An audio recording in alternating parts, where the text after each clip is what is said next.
Hi. Hello. Hello. Happy hump day. What's up? What's up, everyone? Hello. Hello. Hey. Hey. Okay. Yeah. Let me catch up. Let me say hi. Hi. Welcome, everyone. Happy Wednesday. Thank you for being here. We're going to continue Sidney Powell trial today. We'll start the Sidney Powell trial today. We're just going to be covering the main parts of the trial. So, hello. Welcome. Thank you for being here. Let me say hi. I saw Emily's dismantling. I saw Corso. I saw Kat Randall. Kat Randall became a member. Thank you, Kat Randall. I saw Tipsy in here. Hello, Fam Dandy. Crime Watcher. Hello, Crime Watcher. It is echoing?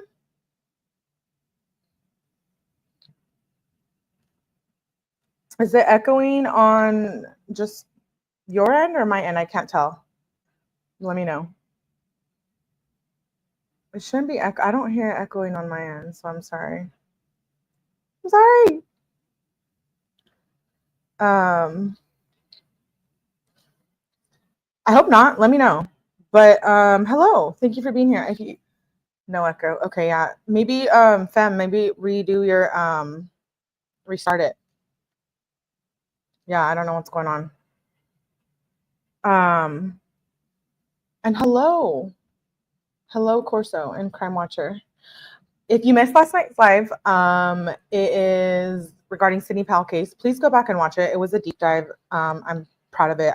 I thought it was very resourceful and helpful. Make sure you check it out.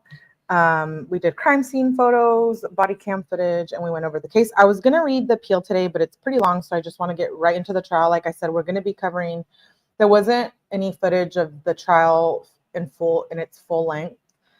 There's only like bits and pieces, and basically it's like the most important parts of the trial. So we're going to go over the defense opening statement and the dad testifying today. So it should be very long, definitely shorter than last night, but it's a few different it's a few different lives. I did a part 1 last night, part 2 tonight, and we're going to have a part up to like I think it's like 6. So for the rest of the week, we'll be covering that. And then we'll be covering another case as well. We're going to be doing some verticals. If you are not a member, I hope you become one. We do vertical lives here where it's just, basically we just talk whatever's going on in my life, random things. But they get a little wild. So make sure you become a member if you're into that sort of thing. And, oh, you're good, fam. I'm so happy you're here. Hello, Emery. I hope you're doing good. And then I saw Witch. Hello, Witch. And then the nostalgic Pod Blast. Hello. Thank you for being here. Yay, Bun's here. Okay, good. I like that a lot of you who were here last night are here again tonight, because I feel like we're going to watch this together. I haven't seen any of this, but I know it's wild. And if you, like I said, if you missed the live from last night, please go back and watch. Give it a thumbs up, drop a comment, let me know what you think. I do always want to give like a warning. This case is regarding like mental health. She unalives her mom, if you didn't know about the case. So like I said, make sure you watch the deep dive from last night and just keep that in mind as we are watching the trial. If, that's not your thing, but we're open-minded here and we're respectful here, and I welcome all of it. So feel free to let me know what you think in the chat. Hello, Life Artist. Hello, Augie. Yay! I'm glad you guys are here. All right, enough of me. Let's begin. We're going to watch the defense opening statement, and then we're going to watch the dad testifying. So thank you for being here. Like I said, I appreciate you guys. Let me know if you guys can hear it and see it okay. This is, from what I'm hearing, it's wild. I haven't seen it, so we're watching it together. I feel like we should be holding hands or something. I think what you're going to experience is this.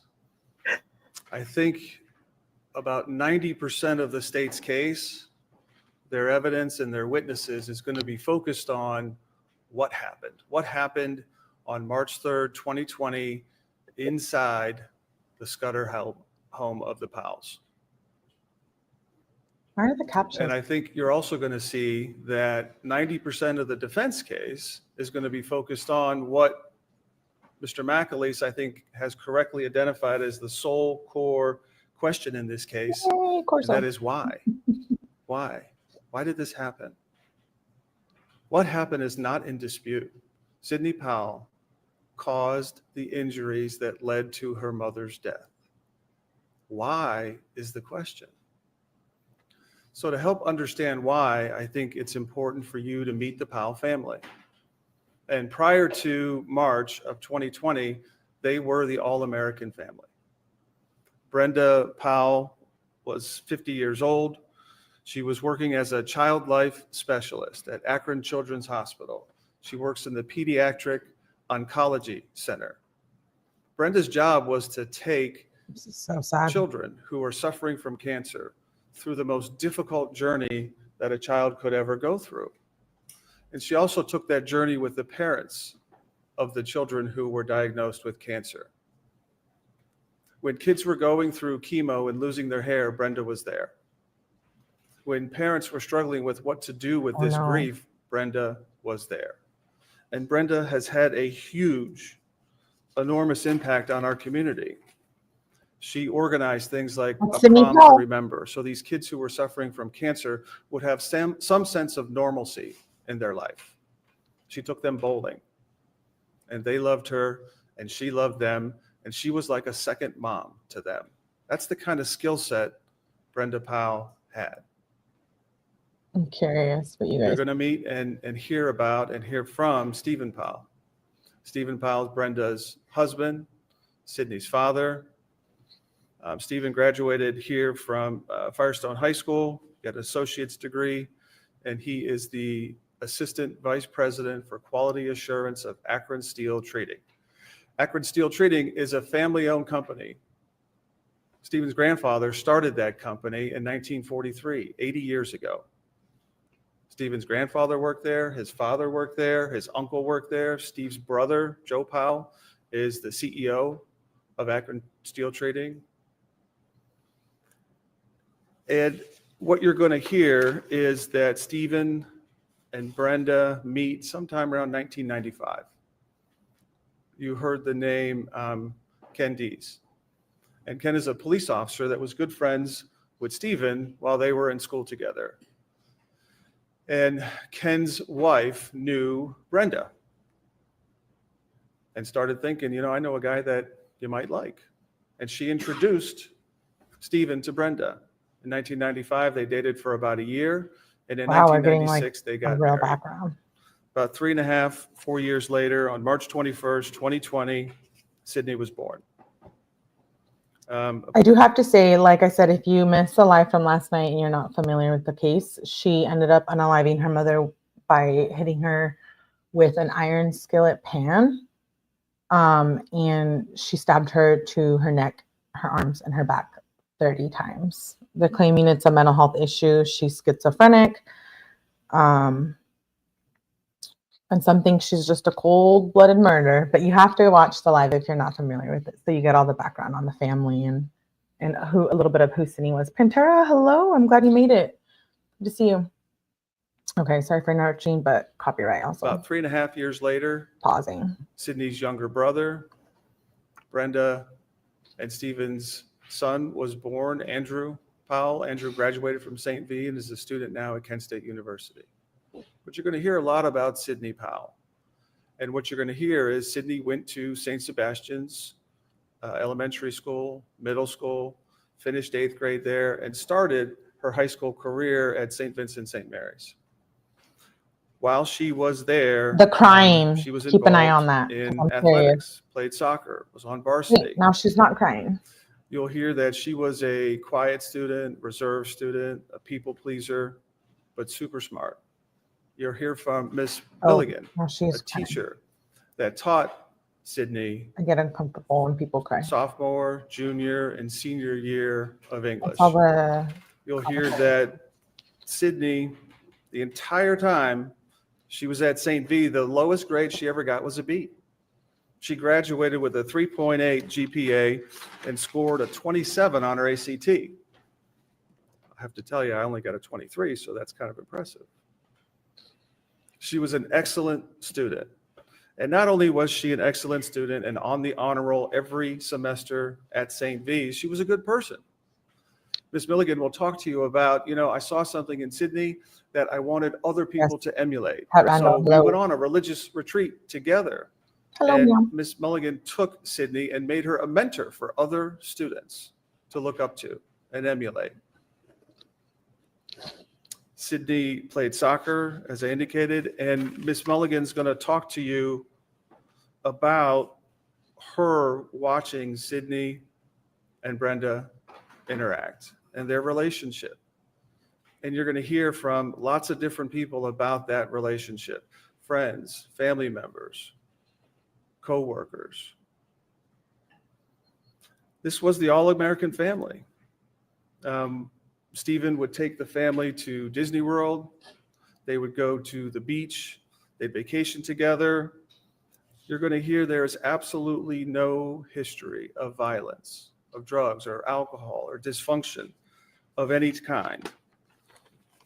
You're going to hear from people who knew this family best. You're going to hear from some of the folks who saw Sidney and Brenda interact together. And what you're going to hear is they were super close.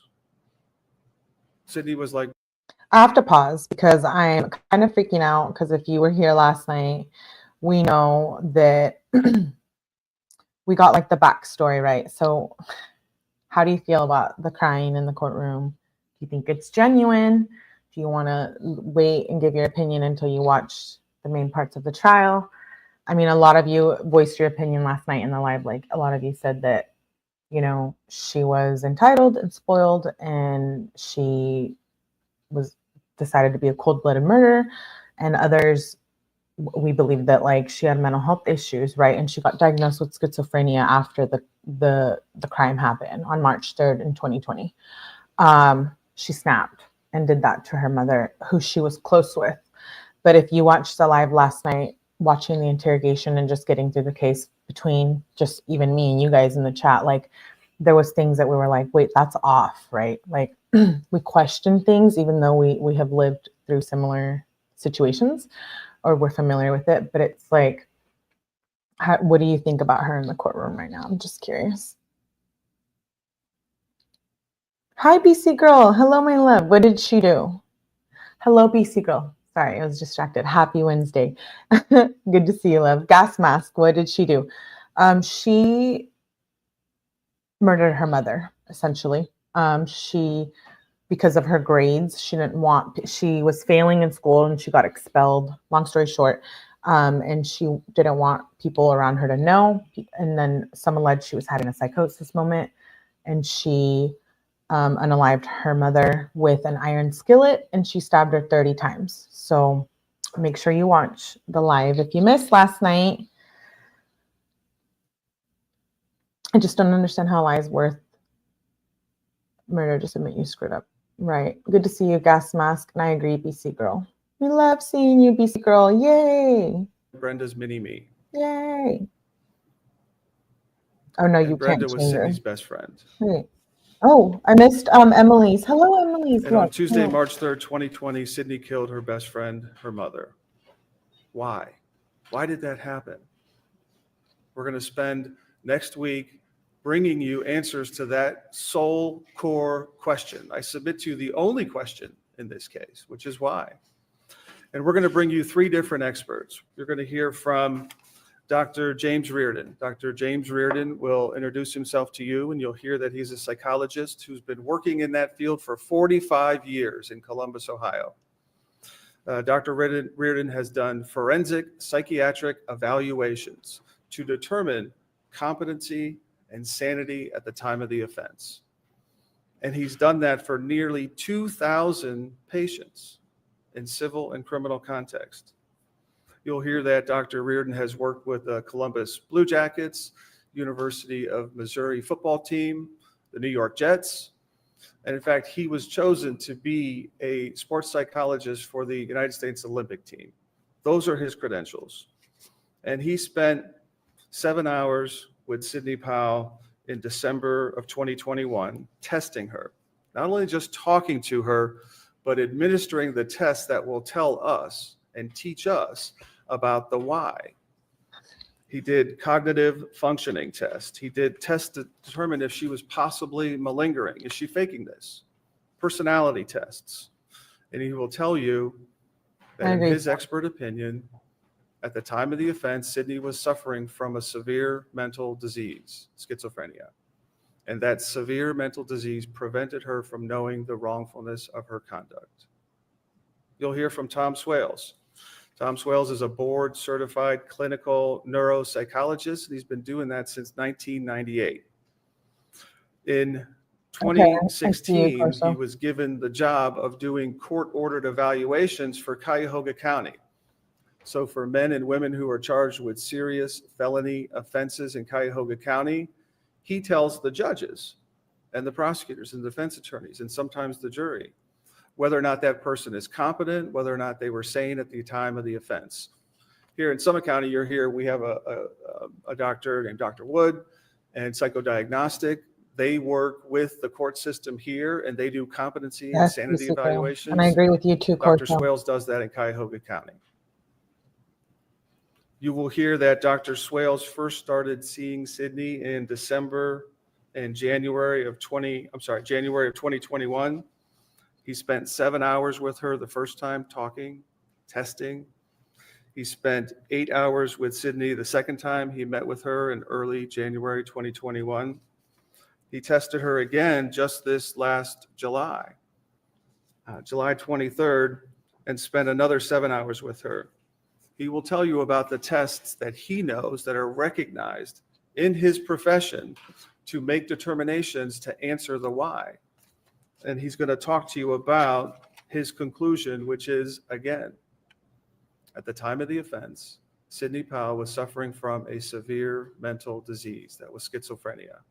And that severe mental disease prevented her from knowing the wrongfulness of her conduct. You're going to hear finally from Dr. Robin Belcher Timmy. Dr. Timmy's board certified in forensic psychology in Pennsylvania, Delaware, Maryland, and Ohio. He works now at the Delaware Department of Corrections to help the individuals there make programming for violent criminal offenders. Hello. That's part of his job. Before that, he taught English in the Bronx, and he's familiar with at-risk factors for youth. He did multiple testings with Sidney over multiple days, and he will tell you that Sidney, at the time of the offense, was suffering from schizophrenia, and that schizophrenia prevented her from knowing the wrongfulness of her conduct. As Mr. McLaughlin said, the judge's role is to give you the law. I'm side-eyeing. So I know no one on the prosecution side, and certainly not me, would ever intentionally mislead you about the law. If we say something that's different than what ultimately the judge says, listen to the judge. That's her job. But what I believe she's going to tell you about insanity is this. The plea of not guilty by reason of insanity raises the issue of insanity of the defendant at the time of the commission of the act. To establish the defense of insanity, the defendant must prove by the greater weight of the evidence that at the time of the offense, she did not know, as a result of a severe mental disease, the wrongfulness of her act. That's the law. What I believe the judge is also going to tell you about the law in Ohio is Is there a thing called temporary insanity? How long does this have to last? And what I believe she's going to tell you is this. Insanity may be of short or long duration. The test for insanity remains the same, irrespective of its duration. Whether a form of temporary insanity exists in this case is a question of fact for you to determine, for you to decide. There will be three options in this case: guilty, not guilty by reason of insanity, or guilty.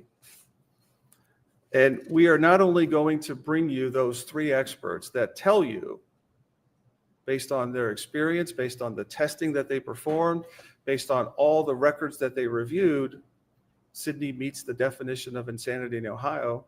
We're going to bring you other records and other witnesses to talk about what led up to March 3rd, 2020. Okay, pause. I want to read some of your comments. So far, I think, Corso said, so far, I think the crying is not genuine. Maybe she does rep at the crying, and the not crying to me says it's not. If she's constantly crying, then that's genuine. I agree. Fem says, I think the crying is real. The whole situation sucks and probably feels surreal. Yes. Hello, Emily. I don't know if I said hi. I did say hi, but hello, hi. There's a lot of insane cases. I agree. Self-reflection is hard.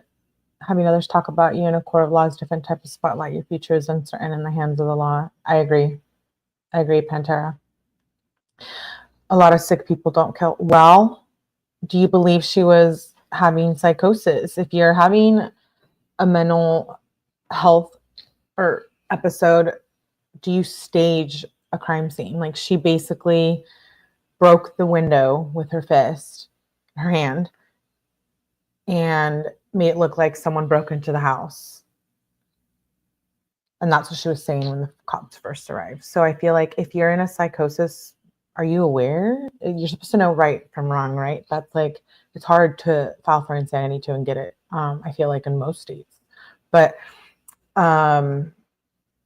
would you be out of it to like not know who you are and not? I mean, I know it's not black and white, but I feel like, I don't know, that kind of played a factor for me. I do believe she had mental health issues, but I believe she knew what she was doing when she staged the window part, right? Or no? What do you think?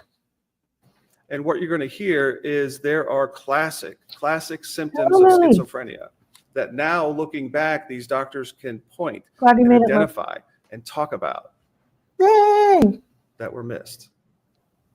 They're going to talk to you about how schizophrenia manifests itself going to take several in late teens and early 20s. That's when this is common. You're going to hear that Cindy was reporting before March of 2020 audio and visual hallucinations. She was hearing voices. You're not worth anything. You're worthless. People know it. You're a failure. Those were the voices. She was seeing things, cartoon figures, looking like fire was coming out of her hands. She's going to talk about these, the doctors are going to talk about, and the records are going to show these delusions of reference, meaning Sydney believed that everyone was talking about her. Miss Mulligan, the teacher from St. V, is going to come in and talk to you about an episode, a specific episode when Sydney was in her junior year at St. V. This is when she had a 3.8 grade point average, doing extremely well. She had a project. And you'll see when stress is placed upon Sydney or anyone with a serious and severe mental disease, bad things happen. When Sydney had to give this project, all of a sudden she kind of froze. And she tells Miss Mulligan, I couldn't read the numbers. A friend of Sydney's takes her to their favorite teacher, Miss Mulligan, and they talk. And Miss Mulligan, the teacher, will tell you that Sydney was really confused, was distraught, was upset. I had never seen her like this. And it was what we would all now probably call a panic attack. You're going to hear that during the time that Sydney was playing soccer, she suffered from 2 concussions. And we'll present the medical records where she sought treatment about a concussion. And you'll hear from our doctors about what concussions could potentially do to a young person's brain development. You're going to hear that this 3.8 grade point average student at St. V really began to struggle at Mount Union. She started Mount Union in the fall of 2018. And by the end of that first year, that 3.8 grade point average went down to, I think, a 2.12. And Sydney was placed on academic probation. And the university told her, look, if you don't get your grades up, there's going to be a problem. You could get suspended. And that's exactly what happened. In December of 2019, Sydney was suspended from the Mount Union University. As you heard, Mount Union sends a letter. That letter goes to the home. And on December 21st, 2019, while Sydney's at home during Christmas break, she gets that letter and she signs for it. Now Sydney knows, I can't come back to school. And we heard Mr. McAleese talk about the lies. And Sydney was telling her roommates everything's okay, even that freshman year, when her friend, Lauren Curry, her best friend at the time, her roommate at the time, the person who knew her from high school, tried to put her in an executive position at the sorority. The university said, no, she's on academic probation. She can't have that position. And Lauren confronts Sydney. What's going on? Oh, it's a mistake. I'm freaking out. I'm freaking out. She eventually comes clean with her and said, I'm really struggling, which was a total shock to Lauren. But wait, if you're struggling, you have psychosis, are you lying? She was living a lie for months. You have to remember, she was 2 semesters in. I'm open to it. I'm open to mental health. I believe it's real and people experience it. And I've had experiences before, but I feel like, I don't know. I don't know how I feel about that. Self-reflection is hard having others. Oh yeah, I already read that comment. My bad. Oops. She's FUBAR. Okay. I'm a walking contradiction. I did definitely say she panicked and thought I can make it look like burglary. Okay. I see you, Pantera.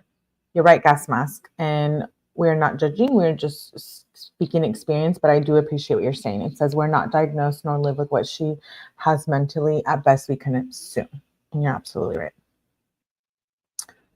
And why are we watching this? Why are we covering this, Melly? You may ask, and it's because she just got her appeal conviction overturned. Her defense team put in an appeal based on the grounds of prosecutorial or whatever. What do you call it? Like, basically, what I'm trying to say is that her defense team didn't get a chance to rebuttal some information that the prosecution was bringing up regarding her mental health. So the appeal got approved. She gets a new trial in 2025. So we're watching the important parts so that when you go there and you're in the chat and you're like, hey, I know what I'm talking about. We saw the body cam footage. We saw the crime scene photos, warning on the live from last night. And you're watching all of this firsthand, right? So I think it's cool that we know if you're new to the case. I don't think she was ready for college. Hello, glitter is forever. Hello, against all logic. We're glad you made it. Happy hump day. 3.1 GPA is still so much smarter than my parents are strict about grades. Again, I want to know your opinion about if she was having a mental health episode or not. Why did it go on for so long? And then did the grade, was it that bad? Like, I feel like my parents are stricter on grades, but it's like nothing like that. But I do respect that. Like I said last night, I have friends whose parents were like, it's either a straight A or like, we're done. I do have friends like that. I'm not gonna lie. That had to like deal with that in high school. One of them was like a cheerleader. So like her grades depended on cheerleading. And so she always had a lot of pressure. And, we would party all the time in high school. And I feel like that was a lot of it. She was like trying to like not be what her parents wanted her to be. So I can definitely understand the Sidney Powell thing. But then I think like the glass window, and then I don't know. I guess I haven't made up my full decision yet. Because your parents know if you're struggling, says BC Girl. Yeah, I agreed with that last night. I'm like, there had to have been signs, right? Or no? I feel like there was definitely issues. And we saw the interrogation from her best friend last night in the live, and we know that even her best friends knew there was other stuff going on, that she was totally living a whole different separate life from her parents. And I'm not judging anyone, but why feel the need to hide that from your parents? So, and you know, the whole cell phone thing with the dad, you have to watch the live from last night. But I feel like some things were off to me. No judgment. We're just here. I'm just here. I am not a professional. We're just watching this live together like a little happy family. But I like to hear everyone's opinions, and we all experience different things, right? And I like to hear all of that. But I don't know. I buy that if I think it was more of a kind passion, being angry, throwing a fit. But that's my opinion. Hello, Killa Swag. Happy Hump Day. Happy Hump Day. Shit, I had a 2.4 something in community college. Pantera. Yes, thank you, my beautiful Augie. Please hit that like button. Thank you for being here and supporting my little channel. I feel like we're like a little family, and we just want to like hug and hold hands and like love each other. Pause. I don't mean to be weird, but I hope those are the same vibes you guys feel, because I love hanging out with you guys here and like talking true crime. I know on the verticals it's like a whole different thing, but I feel like that's why it's fun to be a member. You get to see a different side of people. But as far as like coming up here and talking about true crime, I love it. I love true crime. So I hope you can see that. And I appreciate you for being here. Lily says, I feel like if my parents pushed me harder, I would have a much higher paying career now. See, my parents didn't get the opportunity to go to college. So when I got the opportunity to college, they were ecstatic, and they always did push me for good grades. But would it come between us and our relationship and something like this? Absolutely not. But I have had experience with mental health issues as well, which maybe on a vertical we can talk about that. But I feel like, you know, I also understand that side of it. And I think that's the beautiful thing about experiencing those things sometimes, is that you just can be more empathetic and understand other humans. Anyways, I'll shut up. That's the typical college, high school stuff. That's the lie. Everything's going to be okay. I'm struggling with high school. I'm struggling with grades. I'm trying to adapt. We are family here. Mr. McAleese talked about I love you. I love you. I love you. Yes, Daddy. And in this case, the lie is way heavier than the truth. You've been here. This is more than a lie. This is a false reality. This is Sydney creating a world where everything is okay. I mean, how can you imagine going back to the university when you've been expelled? You know, right? You I agree with you, Fem. But she still says that. She shows up in January of 20, and her name's not on the door. Her key card's not working. She can't get food in the cafeteria. She's not in any classes. But she's created this fake reality, this false alternative reality that everything's okay. She's strapping on her backpack and pretending to walk to class. She's hiding out in the student center, the study room, waiting for her friends to come back. She's pretending to study. And the voices are getting louder. And her symptoms are growing stronger. She's sleeping more. She's isolating. She isn't going out. And she is not dealing with reality. The doctors are going to tell you that paranoia is like living in a constant state of terror. You're afraid you're going to be found out. You're afraid the truth will be exposed. You're afraid you're a total failure and life will come crashing down. The week before this incident is kind of a blur for Sydney. She tells her roommates, you know what, I'm going to take the rest of the semester off. I'm going to go home. I'm going to get my stuff together, get a job, and I'll come back maybe the following semester. Sorry, Judge. Ooh. That's okay, Aaron. Pause for copyright issues too. Thank God no more Daddy-O. Buckle up. Friday night. Bring your popcorn, bring your drinks, bring your smokes, whatever it is. I am not telling you what to do. I don't enforce anything. There's some wild calls we're going to listen to on Friday. Thank you, Bun Bun, for gifting 5 memberships. I think Corso was like, I want to be a member. And then Bun Bun just gift.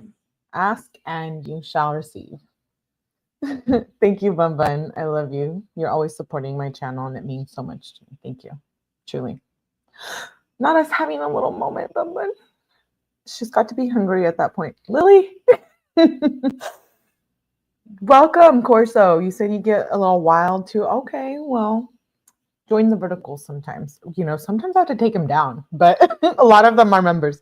Well, the first 3 are members only. One of them I was like, it's not about me. It's not about me, but join the fun.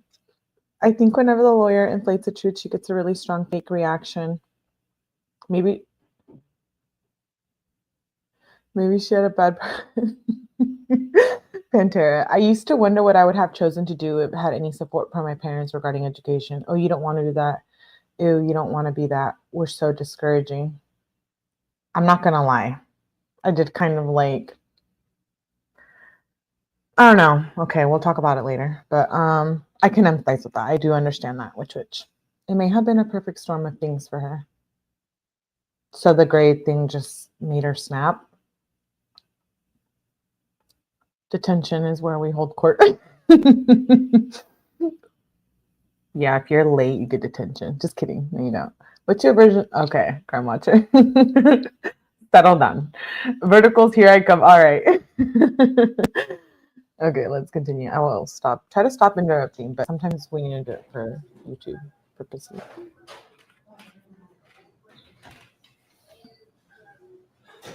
I have something else to say too about the lawyer. I guess I can say it now. So I did want to say before they continue, you're like, can you shut up? No, it's commentary. We're watching it together like a little family. The lawyer is very close to the family, and he did represent her, and he even represented her when he wasn't getting paid. So he's very close to the family. There's videos on YouTube that like question that, but I don't think anything like that. I just think he was an attorney who wanted to help his client and could relate to her in some way and wanted to do a good job, and she didn't have money to continue to use his services, I believe, because I remember like they asked her in the trial from a clip that I saw that like, you don't have money to pay for an attorney. She was like, for like an appeal or something like that. And she was like, no, but he was always like super supportive of her. And so that's why you hear him talking like he does, because he was close to the family and he was very supportive of Sydney. I don't know. That's just it. Well, yes, we are all family.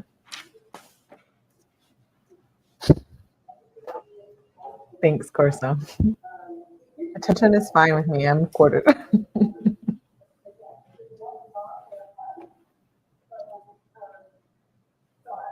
Glitter says, I feel jaded. No, we're all jaded a little bit. We are. We're not going to lie. We like to be honest and raw here, and I appreciate that because, like, you're right. But we're all a little jaded in some way.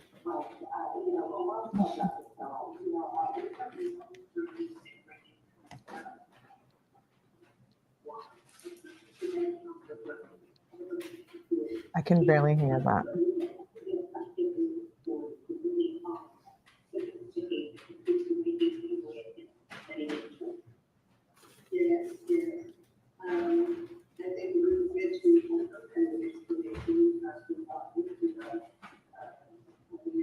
I don't know what's going on.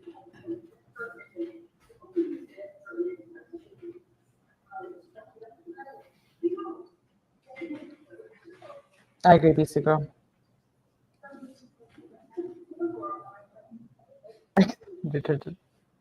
Me too.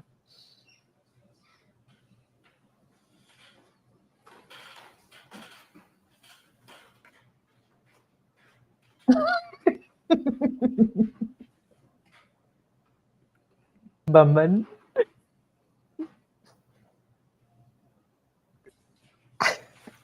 Okay, thank you, Anna.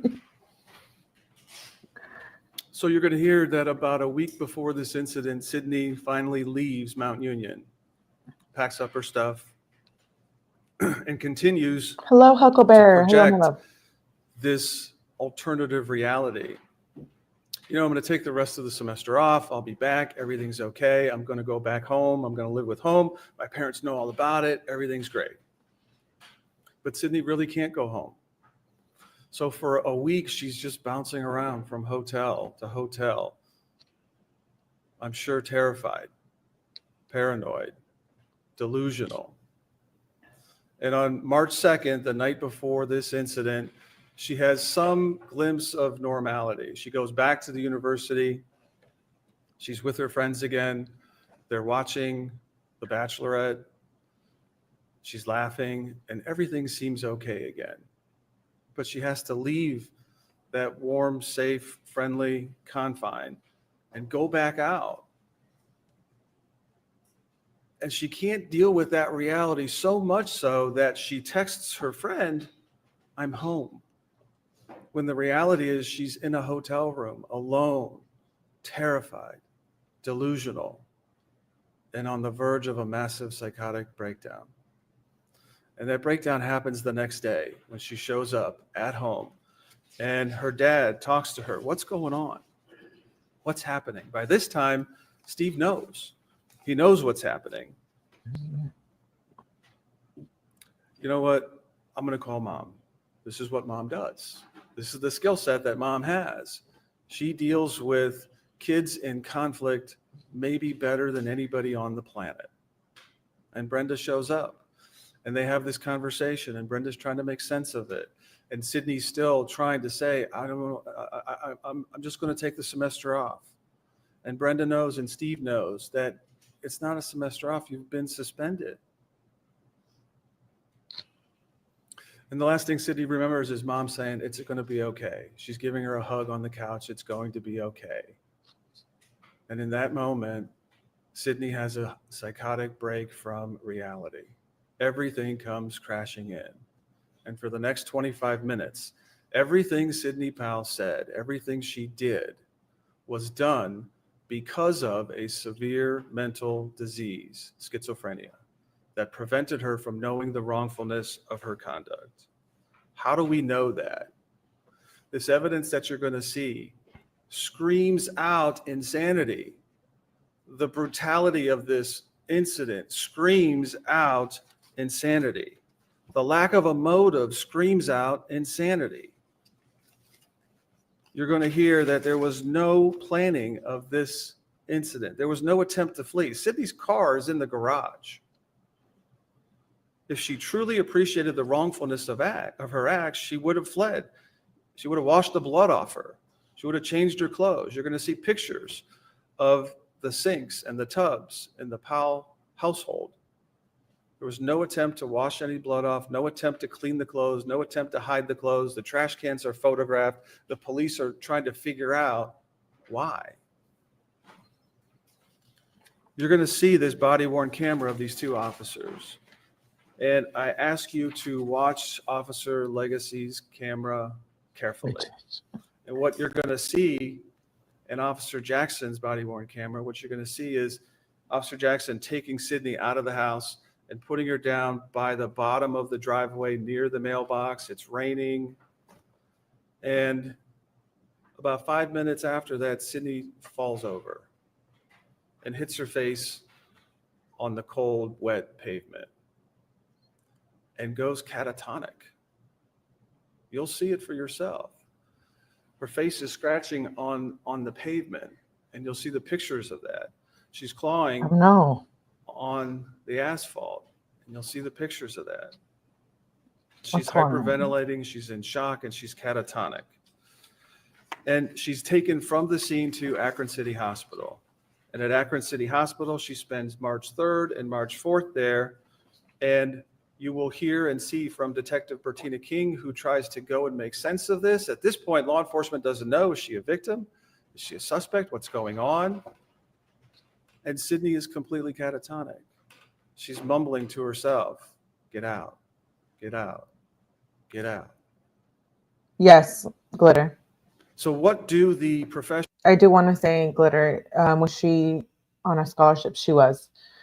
Yeah. And her mom was like texting her the day of the crime, and she was saying something like, just remember you have to keep the grades up for the scholarship. So she was on a scholarship. She was like, it was like a presidential scholarship. She was also captain of the soccer team. So yeah, if you missed the live last night, I cover all of it. At Akron, it wasn't like a real deep dive. Say on March 3rd Trigger and warning. March 4th, within an hour and 24 hours of this incident, They say that she is incoherent. She's placed in protective isolation for psychiatric concerns. She is showing psychiatric symptoms of catatonia, and Dr. Ivan, who evaluates her, says, and you'll have these records, there is a concern for acute psychosis. I'm gonna look that up. As a result of schizophrenia, concerns also for PTSD, post-traumatic stress disorder. Okay. That's not our experts. That's the hospital that's saying this within hours of Sydney arriving there. On March 4th, Sydney was charged, and she was discharged from Akron City Hospital. She was then transported to the Summit County Jail and was there March 5th and March 6th. On March 6th, she's released after Stephen Powell posted her bond. And there are mental health professionals at the Summit County Jail who look at her and evaluate her. And what they say is, if this client is released from jail, she is to be involuntarily hospitalized. Sydney's released on March 6th. She goes from the Summit County Jail to Portage Path Emergency Services, PES, P-P-E-S, Portage Path Emergency Services. And they see her for a day and a half, maybe 2 days. And they recommend inpatient psychiatric hospitalization. You can't go home. You have to go to an inpatient, involuntary psychiatric hospital, and that's what Sydney does. She goes from Portage Path to Akron General Cleveland Clinic, and she spends the next 9 days in the psychiatric hospital there. Oof. So for 9 days, there are experts whose only job, whose only I motivation didn't know it was 9 is days. to help the people in that institution who evaluate her. They My talk bad. to her, and they perform the tests that are recognized in the field of psychology to answer the question why. And what happens is, based on that testing, the observation, they come up with a diagnosis of schizophrenia. And they also say we're going to have to rule out possible epilepsy, because there's this thing with the concussions. There's concern that maybe this was a seizure. What's going on? Let's answer the question why. So Sydney goes to University Hospital in June and July of 2020, and you'll have those records. And she's undergone a whole battery of tests over about 6 days. They do an MRI, they do an fMRI, and you'll hear about what all those tests tell us. And the result is it wasn't a seizure. The only explanation for what happened is a psychological breakdown, schizophrenia. While Sydney was at Akron General Medical Center, which is also a Cleveland Clinic, for those 9 days, she's treated by Dr. 𝗏𝗂𝗃𝗏, F-A-R-I-U-R. And not only does he diagnose her with schizophrenia, but he starts to treat her with medication for the first time. And this isn't a baby aspirin. He's giving her medication called Abilify. And you'll hear about what that is and what it does and how it responds in the body. She's given Ativan. She's given Depakote to, quote, prevent future blackouts and potential violence. And Abilify is used for like BPD and manic episodes. So a lot of the other things he mentioned. I don't have an opinion in the case still. I'd like to know what the psych says. Yes, we're going to watch that, Augie. So we will listen to that. Which says, being an alleged double murder, I have a hard relative of an alleged double murder. I have a hard time getting on the I lost my mind train only because I know he's actual evil and may use a defense. Okay. That's interesting. Very interesting. She was in shock. She just unalived her mom. Okay. Glitter says, okay, he just said acute psychosis, keep psychosis, last quickly, but earlier he was describing the subacute psychosis, which could last for months. This is the only reason.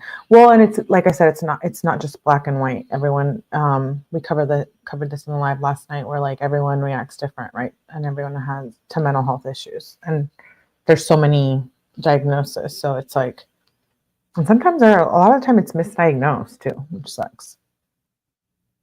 You do understand it's possible. I feel like her retrial is a technicality and will be guilty again. I feel like it'll be good. Her adrenaline must have been crazy, right, BC girl? Because 30 times, I mean, that's overkill. In the throat, I mean, her throat was SLASH. Yeah, I don't want to say the word because I feel like I'm going to get flagged. But we saw it in the body cam. Well, not the scene, but we heard it and knew kind of what was going on. I don't know how to spell that either. Doesn't change the fact that she's still a spoiled brat also. Okay, Augie. Hello, Amanda. Good to see you. Glad you made it. Hope you're staying safe as well. Well, you mean because of the California fires. But I know the weather out there is probably crazy. She's guilty. The prosecution made a boo-boo. Oh. But it's not possible to have a... Oh, yeah, I already read that. Oh, you do believe she has some mental disorder. I do believe that as well. Uncontrollable adrenaline? No. I mean, I do think adrenaline plays into like these things, but I do think something, it was definitely mental because like she was really close to her mom. I don't know, but then you would be saying like, we see true crime all the time where it's like, it's a family member or I don't know.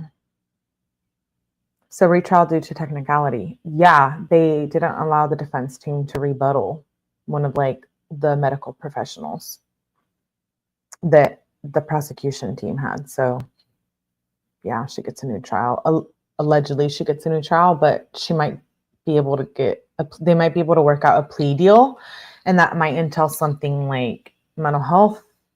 She might be put in like a mental health facility rather than jail. Or do you think someone, and I don't mean it in a judgmental way, should be amongst society? Like, do you think it was a mental, like I said, a mental health thing? Would, you know, she was living in your town. What would you think? Because if she had untreated schizophrenia, was not taking her meds, and maybe she did have a mental break, that's very possible. I believe that's what's being catatonic, was probably being in shock, right? Do you stage a scene when you're in shock and having a mental health episode? The people I've seen had a mental health episode, they didn't know what was going on. They didn't know their name. They didn't know where they were. They were like, it was like, which she does say she remembers sitting on the couch with her mom, and then she unalived her and then woke up in the mental hospital. So I guess she kind of blacked it out. I do agree. I believe schizophrenia could be true, but if what she did, two things can, oh yeah, two things can be true at the same time. I agree with that. So you know you're here. You made it. Crime Watcher. Which I feel like some have connections with these people on the other side. Who said top of the game? Hello? Hello, prison guard. Good to see you. Happy hump day. Good to see you here. I think she snapped. She snapped and staged a scene. I just can't get past that. Like, well, okay, now I'm not trying to be mean. I just feel like, and then she knows her name outside. I don't know. I do believe it was a mental health thing too. So two things can be true at once. You're right, BC girl. Yes. Thank you, prison guard. You can always buy me coffee. I'm big on coffee. I love me some cafecito. I did not know that, Bumba, I just learned this case today. Well, against all logic, watch the live from last night. Aw, BC girl. Mwah. Can I blow you a kiss since you know what that's coming from? Thank you. I appreciate you, girl. Hello, plug. Shout out 𝗟EITG plug. Happy hump day. So she was schizophrenic at the time. How does she have an explanation for what happened if she doesn't remember the mom is dead? The mother had schizophrenia because she would do, my mother-in-law had schizophrenia. She would be in the hospital. She would do things and have no memory of it. I do believe that. Personality disorder. Yeah, I do believe it was like a personality disorder. I do believe maybe schizo. I do believe, I don't know. For some reason, like I want to jump to some kind of trauma. Like I feel like, and I'm not making the parents, well, the dad, a bad guy. I don't want to come off that way, but I feel like there had to have been signs before, and we heard it from the bestie interrogation last week. You know what? Sydney responds well to the medication. We heard it. Over the course of 9 days, she's starting to respond better to the point where she can be released, in the doctor's opinion. And on March 17th, Sydney's released to her maternal grandmother, Betsy Brown. And she's remained there ever since. What you're going to hear is there was then outpatient treatment. A psychiatrist, Dr. Anthony 𝗟𝗏, first started seeing Sydney in March of 2020. And he continues to see her to this day. And you'll hear, and you'll see the records from Dr. 𝗟𝗏, and I believe you'll hear from him. He also diagnosed Sidney Powell with schizophrenia and PTSD, post-traumatic stress disorder, as a result of what occurred on March 3rd, 2020. And he continued to prescribe Sydney the antipsychotic medication that she was responding to well initially. You'll see the records that Sydney starts counseling. She starts to see Dr. Deborah Sally, who diagnoses Sydney with schizophrenia and continues to treat her for that severe mental disease. You'll hear that Sydney is now seeing a counselor named Michelle Ferrant, Ferrant, who continues to treat her today for schizophrenia and post-traumatic stress disorder. You'll hear the efforts to try to make her be able to tolerate and sit through this trial, how the medication was upped, knowing that it's going to be a traumatic experience. You're going to hear doctors and experts tell you, what would happen if I don't have a serious mental disease and I take all these drugs? They're going to tell you you'd be a zombie. You'd probably be drooling. You wouldn't be able to function in the day-to-day world. This isn't pretend. This is medicine. Sydney has responded well to the medicine that has been prescribed for a serious mental disease, schizophrenia. Augie says, for a fact that child has mental health issues doesn't mean you should spoil them too much. On top of it, has more issues instead of giving them a chance to learn problem solving in time of crisis. Right. Hello, ATS New. Hello. Do you think she was going through psychosis? We're going to ask you to that. trust the We science. need to talk about this. This is crazy. Every single professional that has seen Sidney Powell has made the same diagnosis. Schizophrenia, has prescribed medication. Mental illness is a real thing. The medication that is used to treat it is a real thing. That's what's happening here. Dr. Swales, after spending all that time with Sydney and testing her, will tell you, reviewing the medical records, the school records, the police reports, the witness statements, he will tell you that at the time of the offense, Sydney did have a severe mental disease, schizophrenia disorder, and that disease prevented her from knowing the wrongfulness of her conduct.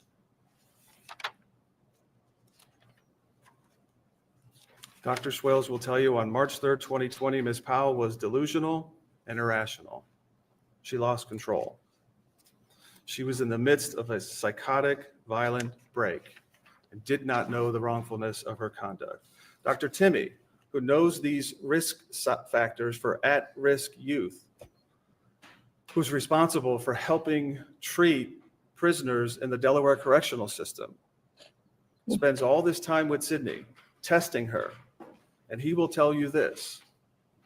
Ms. Powell was raised in an intact family by parents who consistently supported her. Her childhood does not appear to include the adversity very often seen in a population of people charged with murder. Nor did Ms. Powell present with any of the hallmarks of the risks for violence known in peer-reviewed literature. She has no history of violence, no history of antisocial behavior, no history of problems with employment or relationships, no history of substance abuse or major prior mental disorders, no history of personality disorders or traumatic experiences, no violent attitudes or problems with adherence to treatment. By all accounts, Ms. Powell and her mother were very close and confided in one another. Ms. Powell was able to rely on her mother for support and encouragement. In fact, Ms. Powell was shocked that her mother was warm and supportive about her academic woes, even in the final moments before her death. Ms. Powell was in a full-blown psychosis at that point and was completely unaware of her actions. Dr. Pause. We saw last night that Brenda might have known she was lying. I know. I have to stop getting in my feelings because it's the defense, and that's how you're supposed to feel, right? I am smart. Thank you, plug. I try.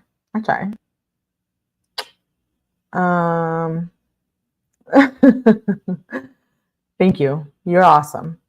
You all are awesome for being here. You want to lose a couple of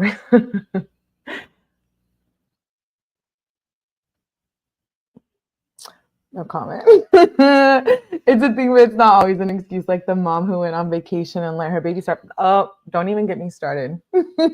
Don't get me started. Not us having to make this a vertical. Are you ready to go vertical, baby?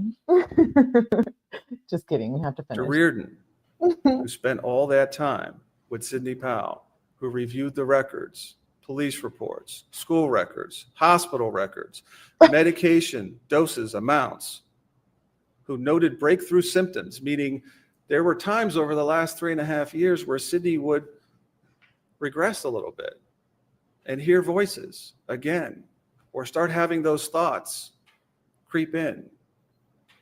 And this time she had the courage to tell people who were in her life, her counselors, and they prescribed new and different medication, and it worked. Science is real. Mental health is a thing. Dr. Reardon will tell you at the time of the offense, Ms. Powell had a severe mental disease, schizophrenia. And as a result of this severe mental disease, she was unable to appreciate the wrongfulness of her actions as charged. She was in a psychotic state, out of touch with reality, and unable to know the wrongfulness of her acts. He will tell you that he has been consulted on in capital murder cases where people are facing the death penalty, not only by the defense, but also by the prosecution and by the Ohio Attorney General's office, consulted on those cases. And what he will tell you is, I have rarely, if ever, seen a situation where an individual was in such an utterly compromised psychological state as Sidney Powell.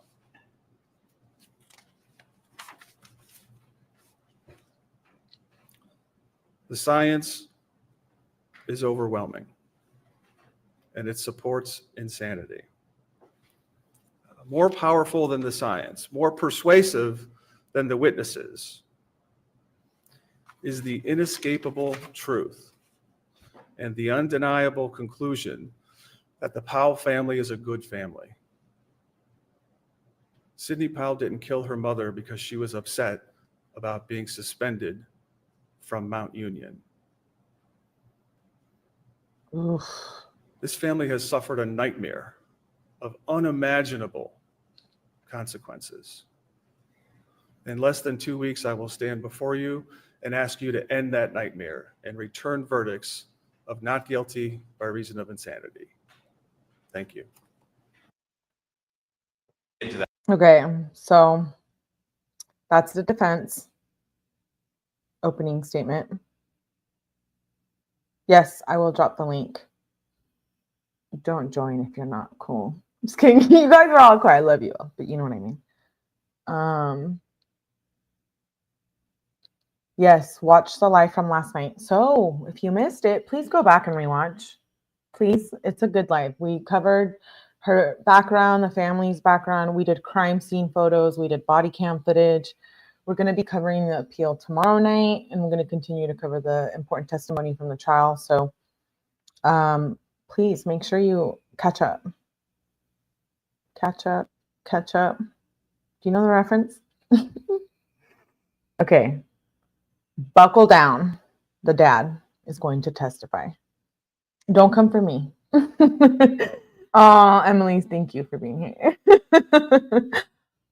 I'm just being, you know what I mean? Rewatch crew. Yes, rewatch. Tap the like, hit the like, lick the like, do whatever you want. Just thumbs up. I don't know. Support your girl. I know you're already here, but like, you know the vibes. Okay. I'll make sure that I don't talk too much during the dad's testimony. Take notes. We're going to talk about this after. Don't make an opinion until you watch it either. Well, you can let me know what you're thinking, but don't fully make an opinion until we watch it all. We want to have all the information. ATS is like, just like it, don't lick it. All right, I'll behave. I'm sorry. Here's the dad testifying. Good afternoon, sir. Good afternoon. I'm going to ask you if you could keep your voice up. I don't think I heard that. Is it blue, the microphone? I'm already in It trouble. is. Thank you. That's much better. Mr. Powell, obviously, you know who I am, one of the prosecutors on this case, right? I do. I love you. Okay, and Mr. Powell, I'm not even going to sit here and pretend to know how difficult this must be for you. I understand you're in the unfortunate, incredibly unfortunate position of being a victim in this case, but also being a fact witness. Smacked it? Okay. I promise to treat you with dignity and respect. If there's any question that you don't understand, please let me know. If you need a break for any reason, also let me know that as well. Okay, sir? Understood.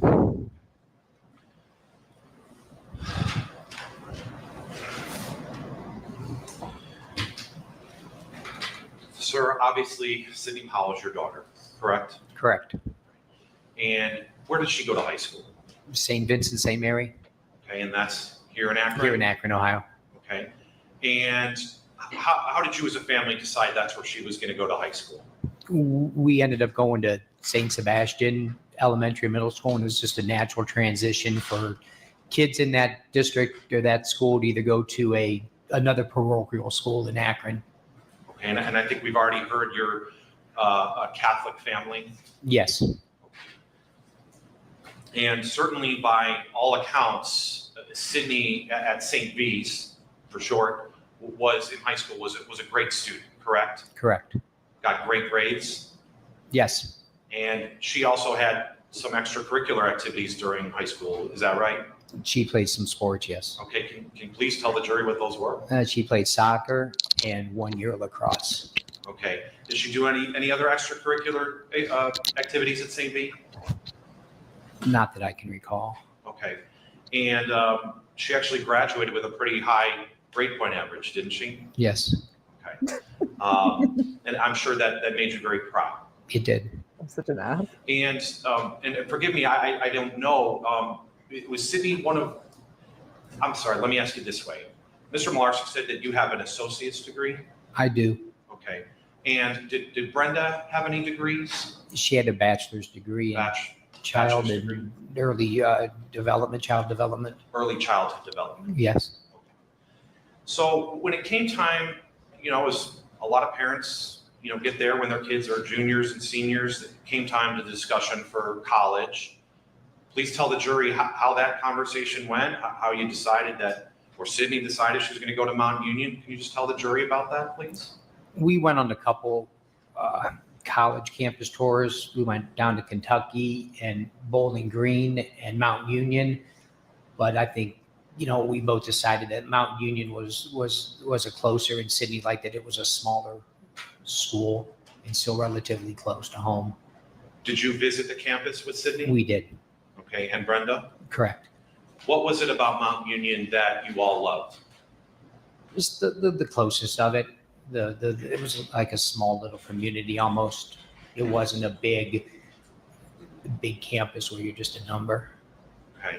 And that's in Alliance, Ohio? Yes. Maybe about, would you say, about an hour from Akron or less?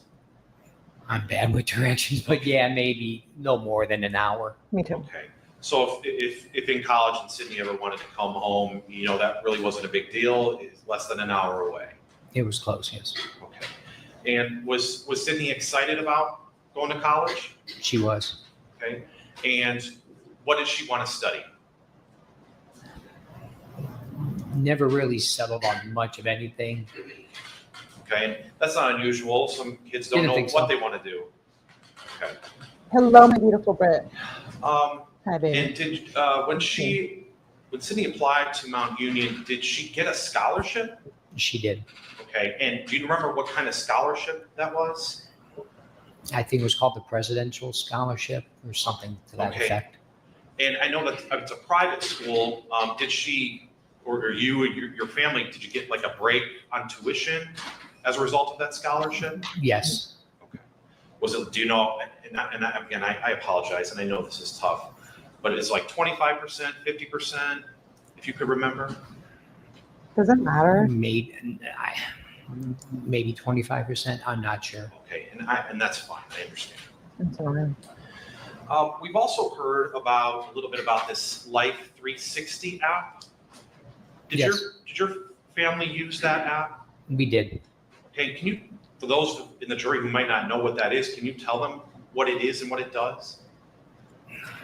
I'm not technically savvy, but it seems like it tracks your whereabouts with your phones. So at any given time, you might know where Brenda is, where your son is. His name's Andrew, right? Yes. Or Sydney is. It can kind of just, you look on your phone, there's a map, and it can kind of tell you where everyone is. General vicinity, I believe, yeah. Okay. And for how long have you had that app? I don't remember. Maybe high school. I don't recall. Okay. Okay, but watch the live from last night. In fact, he left his phone at work. I'm not going to get into it, but I don't know. I don't know about that Life 360. Frightening, that could be so smart and it's not. You're right, BC girl, and you're right, Lily. Does anyone really know what they want to do for the rest of our lives? That's a weird ass question. Do we even know here now? A little personal moment? I'm going to have a little personal moment. She was wonderfully until she wasn't. Right. Hello, life artist. If I didn't say hi to you, hello. It was on everybody's phones? Yes. Hola. Hola. ¿Cómo estás? So Sydney would have started her first year at Mount Union. That would have been the fall of what year, if you recall? Oh, I'll drop Discord link. Okay, the fall of 18. Oh. Okay. I forgot. And she chose to live on campus, right? Correct. In the dorms? Yes. Look at it.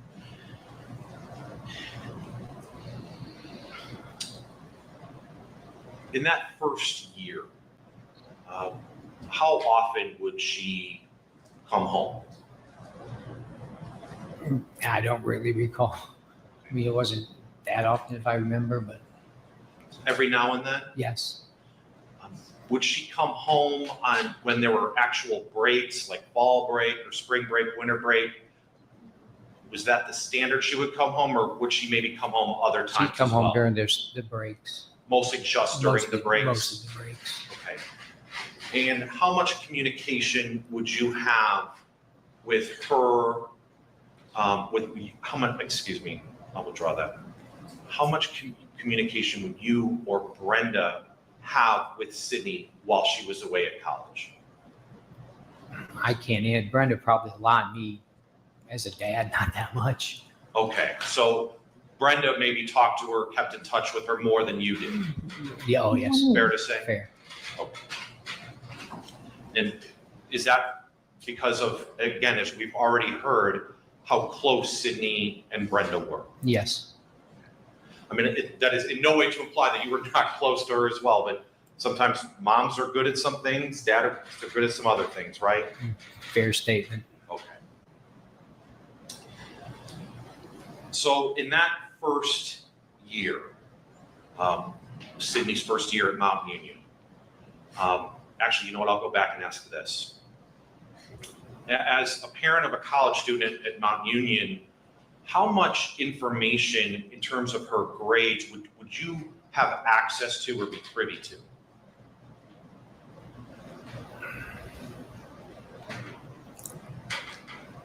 They have an app, but I never really looked at it that much that first year. Okay. And it's my understanding that colleges don't readily give out that information unless the student themselves says it's okay. Correct. Hello. Because at that point, they are legally adults, right? Legally. Yeah. So they're essentially college, you're familiar with medical HIPAA laws. There's actually college laws as well that say certain information can't be released unless the student gives their okay. Okay. Fair to say? Fair. All right. So you wouldn't have access Telling to him? Yeah, Sydney's him. academic record at that time, would you? Correct. And not Brenda either, right? Correct.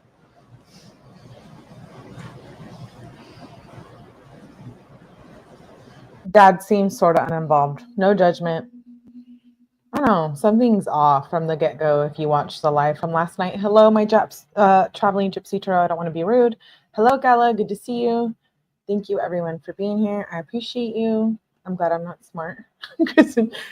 I was into like that whole thing, like grades and going to college. I was very much into that, but not to this extent, not to where I was like worried about what people thought of me, but I definitely did care about like what my parents thought of me. In her first year at Mount Union, I believe that we're talking 2018 to 2019, were you or Brenda aware of any academic problems Sydney may have been having during that first year? No. Okay.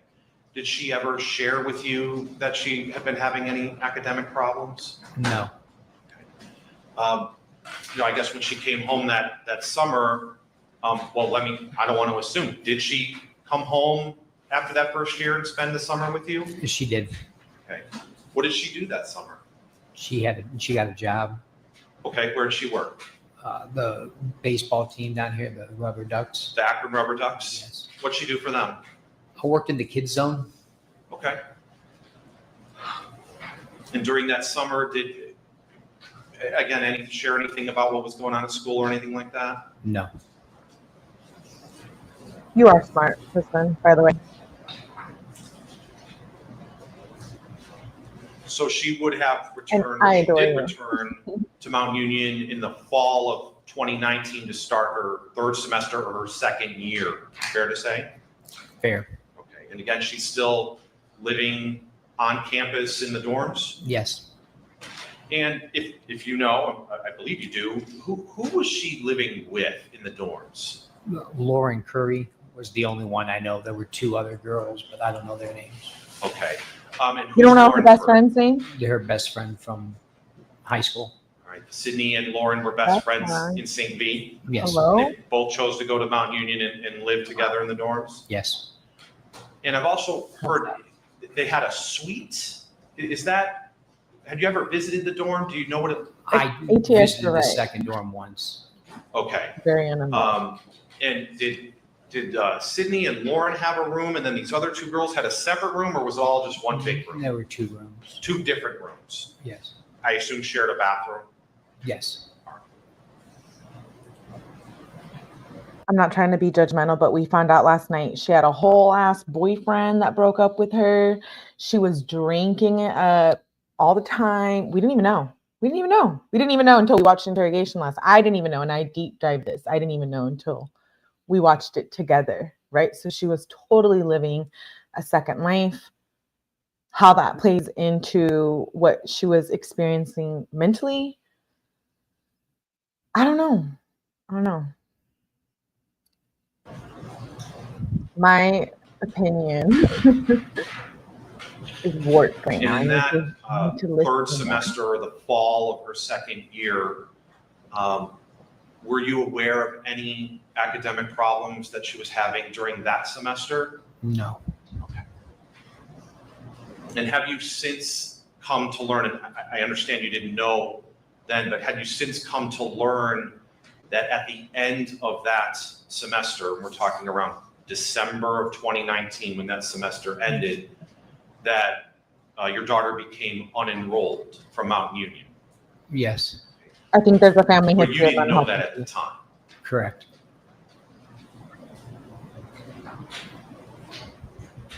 Do you remember, did Sydney, after the December, that semester ended in 2019, was there a winter break? Yes, I do. And there usually is. It sounds like there should be, but I don't remember. Okay. Do you remember her coming home for that winter break, like spending Christmas and New Year's with you all? Yes. All right. And did she share anything about how college was going with you or Brenda then? Not with me, no. Okay. But Brenda also didn't tell you anything unusual was going on either, did she? Correct. I think Brenda knew what was going on. No judgment, but I think she knew that Sydney had been kicked out. Police discovered that upon some text messages we covered it last throughout I guess those You have first to 3 know. semesters, her first year and then that first semester of her second year, were you and Brenda responsible for her tuition payments? Yes, Okay, and all those payments were made, correct? correct. And how would you and Brenda make those payments? We had the 529 plan. Okay, and so you had this account that you would pay the tuition from? Yes. Would they be electronically made? Would you send the university a check? How would that go? I didn't send a check for the first few. It could have been electronic. I don't know. It went through like a. But I'm sorry. It went through like a broker form. Okay.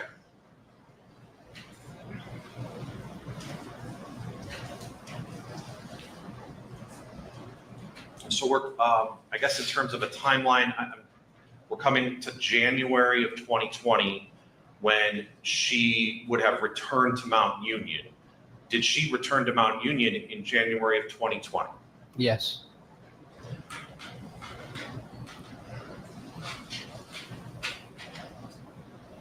She was pretending to be enrolled for like months. If you missed it last night, like I said, you have to watch part 1. And in January or even February of 2020, were you aware of any issues that were going on with her at Mount Union? No. And did Brenda tell you that she suspected anything might be going on? No.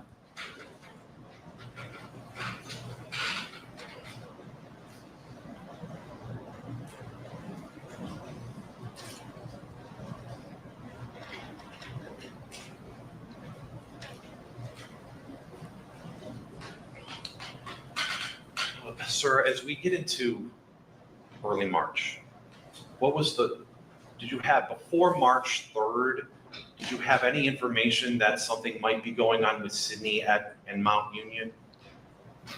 The only thing that I knew is when I tried to sign on to the like their whatever app that they have on the website, it kept kicking me out.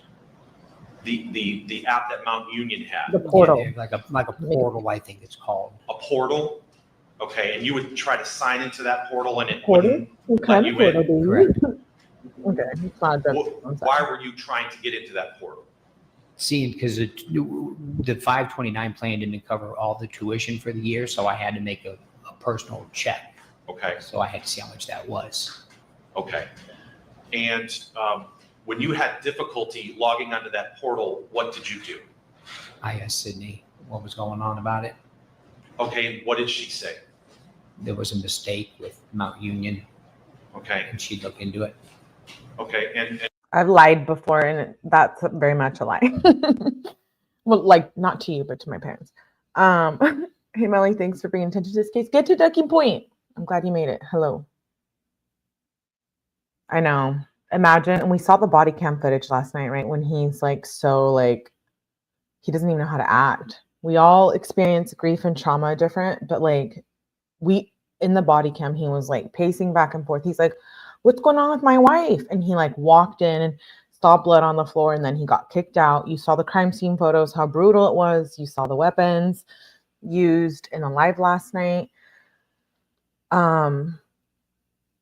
Yeah, I mean, I understand. Although I feel like maybe there were family secrets. I do feel for him. I do. He lost his wife, and his daughter's experiencing this. at that point, you had no reason not to trust what Correct. she's telling you. Correct. And to be fair, you always found her trustworthy. Yes. Fair to say? Fair. All right. And we all know this happened on March 3rd. Was that that particular conversation about the portal and talking to Sydney and saying what's going on, was that a few days prior to March 3rd or the day before, if you know? I don't recall how long Okay, it was before. but just a few days before? I don't recall how many days before, but it was before. Okay. Before March 3rd, did you become aware, like that portal issue, of any other issues with Mount Union and Sydney's enrollment? No. Okay.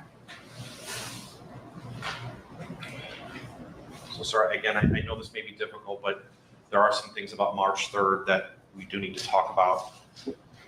So the morning of March 3rd, that was a Tuesday, correct? Yes. And you went to work like any other day, right? Yes. And please also tell the jury, where do you work? Akron Steel Treating Company. Okay, and your position there? I'm Vice President of Quality.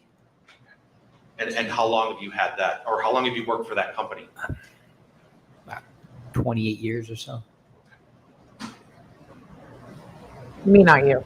That's what I mean. Clarify.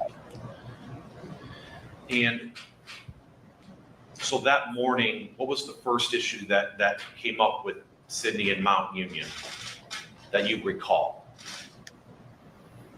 I believe Mount Union called me. They called me, and the conversation was that Sydney wasn't enrolled anymore. And then I asked for how long, and they said, you have to ask her. Okay. And I'm sure that came as a shock to you. Yes. And again, they said you have to ask. I know it sounds cold, but they're saying you have to ask her because they can't give you any more information, right? That was my assumption. So when Mount Union tells you she's no longer enrolled, what did you do? I don't remember. Okay. I don't remember the details of all that. Okay. Did you You don't remember? call Sydney or try to reach out to her at all? I don't think I did. I don't know. Okay. Now, at some point that morning, I think we may have already heard this. I don't know if we have, but you actually went home and spoke to Sydney. Is that right? Yes. Okay. What prompted you to go home, to leave work and go home? Because I saw on the app she was home, which I thought was a little bit early. Okay. Which I think it's a little bit weird that you wanted to leave your phone and didn't want her to know. It's almost like I feel like he kind of knew that he was going to get some kind of reaction. Isn't that what you're thinking? I think parents don't want to see he lost. Yeah. True. Everybody's different. There's no book or steps that are the same. No, literally, we're all different chemically, physically, spiritually, morally. My 15 cats. Hello. Good to see you. Thank you, Corso, for being here. You're welcome. Anyone is welcome as long as you're not a troll, you're not a jerk. You're good. So I'm glad you're here. Thank you for spending your evening with me. I'm sure in hindsight, they see it all. I think many parents feel that if the child doesn't succeed, then they feel like you failed as a parent. I could see that. I could see that. My dad has told me that before. Yeah, it was just overkill. 30 stab wounds, slash throat. Go look at the crime scene photos from last night's live and then come back and watch this and tell me. I feel like you have to get all the pieces to be able to like. 360 life. The 360 app showed that she We're was getting home. there. Yes. Right. Not making an opinion. If someone on that app comes home, do you get like a little buzz or notification on your phone? If it's set up, you can. Mm-hmm. Okay. So did you just happen to see that on the 360 app, or did it give you like a I notification? might have got a notification. My dad never liked 360, Okay. but I wish. So you get a I probably notification that think Sydney's he at just home, would've. My correct? you know. and when you see that, you go home, Correct. right? And why did you go home? Just to see why she was home. Okay. Did you have any concern for her at that time? Just because Mount Union said she wasn't enrolled, but no, I was just Hello, going to go home and Cooper see why she was home so early. And Okay. And did you take your phone with you when you went home? no, And why not? I just left it at work so the 360 app wouldn't show me I coming just home. said this. Okay. Did you not want Sydney to be able to see that you were coming home? I would imagine that was my intent. Okay. Why? Did you know she was going to freak out? Then you So must have known there was something. and I'm sorry, your place of employment, how far is it from your home? 15 minutes, Okay.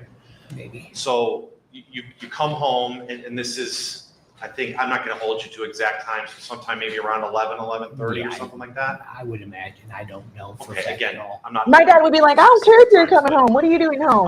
Like, So you what? come home at 11:30, I'm and like- is Sydney at home? Yes. All right. And is anyone else home at this What about point? my phone? No. What are you doing home, Nelly? That's what my dad would have done. Did you have a conversation with your daughter at that time? I did.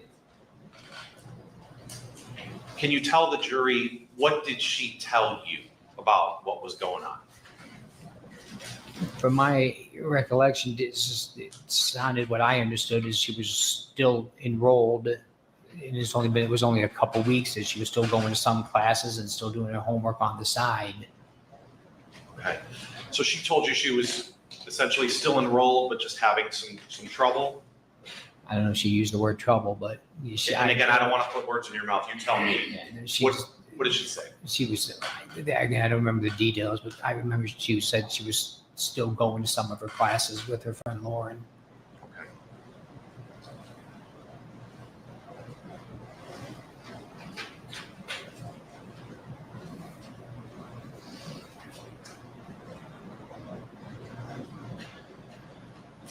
So what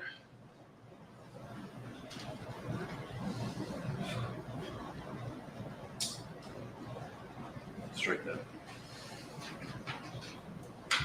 What was, when she told you this, what was your response to her?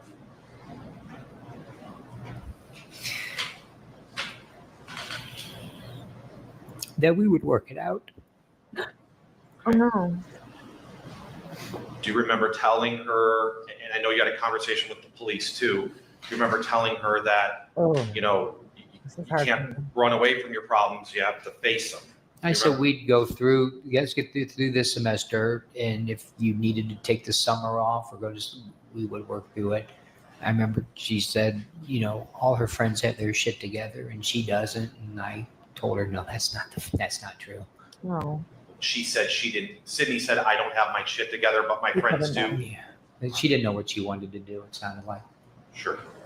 Everyone has that feeling. I changed my mind before I decided to stick to, I'm a biomedical science major. So before that, I went through like a couple different other majors, but I'm sad. I'm sad. I feel like, you know, I'm close to my dad. So I'm like, oh, that's probably something, you know, he sounds supportive, right? But we also feel like he was absent, or maybe the mom handled more than the dad did.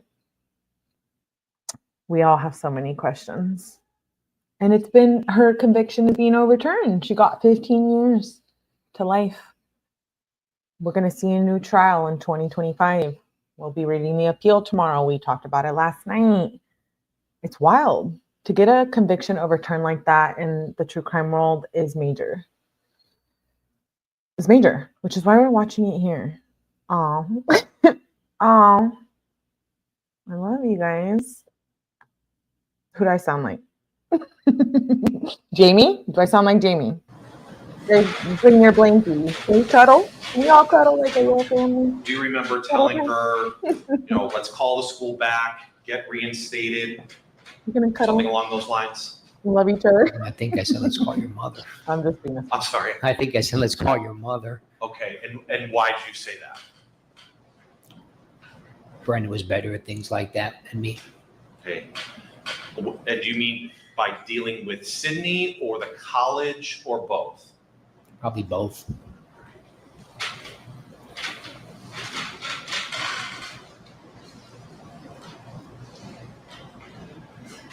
So he just said it. The mom handled it better. So What I just said. is that when, do you call Brenda then? Yes.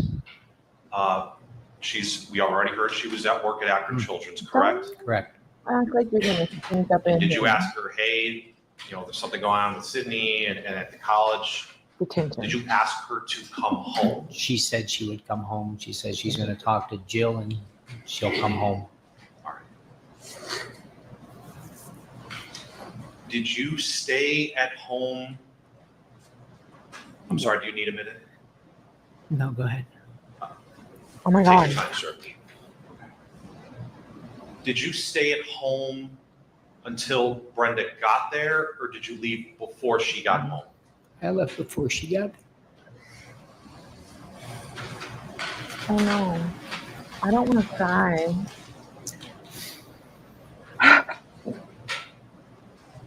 So you I'm crying went on back to work knowing that Brenda was on her way home? Yes.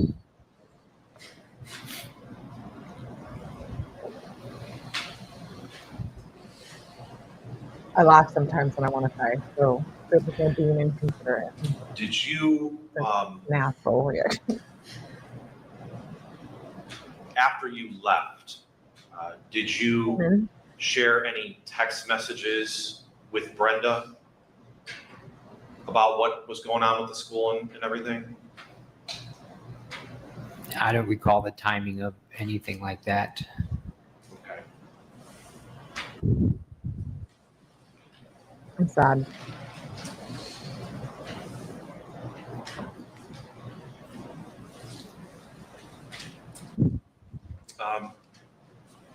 Do you remember that while you were at work calling Brenda and she said that she was just pulling into the driveway? Yes. And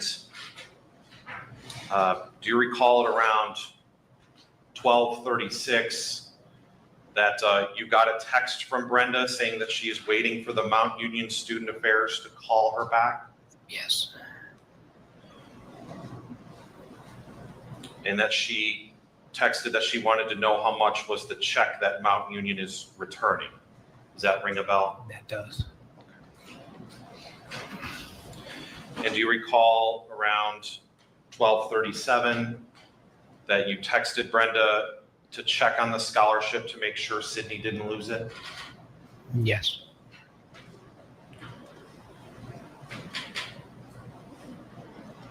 The pressure of the scholarship concerns me a little bit. And then you at 12:41, you texted, what did you discuss with Sydney? Do you recall that? Yes.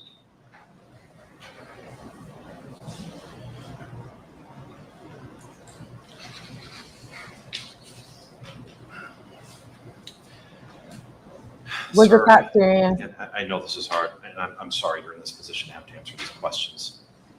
So many Did you things to do. receive, I've been going do you to remember receiving a call from Detective Dees, Ms. Ken Dees, that just testified at 12:51, about 10 minutes later? I remember the phone. Okay. And he told you that there was an incident at your house that he heard over the radio? Yes. And is that when you, do you remember at 12:52 to 12:53 trying to call Sydney and Brenda and not getting any answer? Yes. Yes, he had already lost it. And then at 12:54, while you were actually on the phone with Mr. Dees, that Sydney called you back? Do you remember? I don't remember. You don't remember her calling you back? No. Okay. Did you remember, had that conversation with the Akron police detective? No. I remember talking to Sydney. I didn't know who initiated the call. Okay. I feel like she's blocking out, like she doesn't want to hear, she doesn't want to hear it. She doesn't want to hear this. So it could be like a mental thing.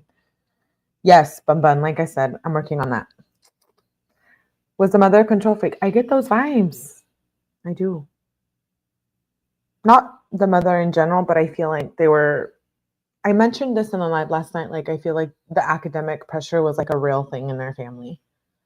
And, you know, I talked about my friend earlier, the cheerleader, who like her parents were like, absolutely not. You cannot come home with like a B-. And my parents were like, C's get degrees, you know, but I always excelled. So I felt like I did kind of, I can like understand that, but never to that extent. They weren't like, oh, we'll disown you or anything like that. And then when I really got wild, they were like, well, it is what it is, right? But I never like lived in the dorms or anything like that. I was just a good college student, but I feel like that is a lot of pressure. Enough pressure to stab your mom in the neck 30 times. And in the throat. I don't know. That's where the mental health factor comes in. And I apologize, I didn't mean to Talking about confuse it you. all night long. But you had a conversation with Sydney after Mr. Detective Yes. D's already called you. Yes. All right. And that's when Sydney told you that Brenda was on the phone with Mount Union. Yes. And that's when you told Sydney that the police were on the way to the house. Yeah. Right. And that's, according to you, that's when Sydney got hysterical and said overkill. someone had broke into the house. It was overkill. Yes. Mr. Cromwell, that's definitely overkill. And then you actually called Detective D's back to say that, this is legit, something's going on. You told him that. I don't remember that, but I believe it. But I'm sorry. I don't remember calling him, but Okay. I believe it. Okay.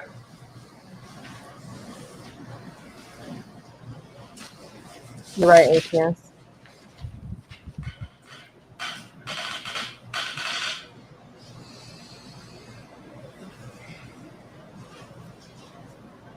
And we're not victim blaming or, parent shaming. We're not. We're just talking about experiences and what we were seeing.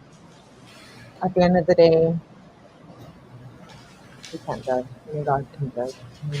About that, I think could be it. But like, And sir, up until I'm speaking from like March 3rd of 2020, had Sydney ever seen a psychologist or a counselor? No. And up until that point, you or Brenda never had any concerns about her mental health? No.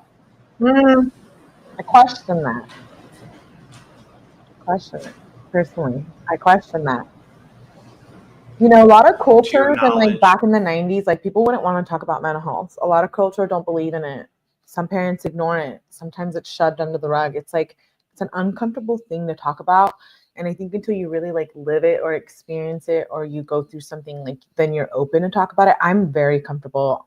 I like it. I like to talk about it. But it's like, some people are like, I don't want to talk about my childhood. I don't want to talk about anything. Like, and I get it, but it's like, we're all human, right? So I don't know. I just feel like there was something going on here. Definitely. Whether it was mental health issues or the controlling your kids to a certain extent. I feel like if Sydney felt that pressure, it came from somewhere, right? Did Sydney ever share with you or Brenda concerns about her own mental health? Not with He was me. angry. Okay. Did Brenda ever tell you that Sydney had shared anything like that with her? No.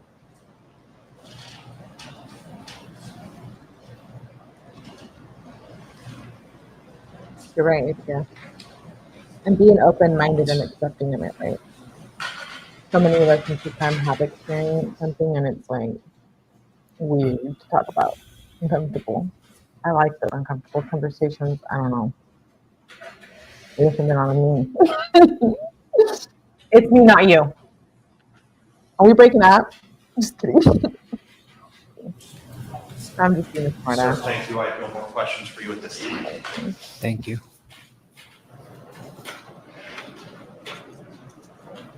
All right, Mr. Morrison.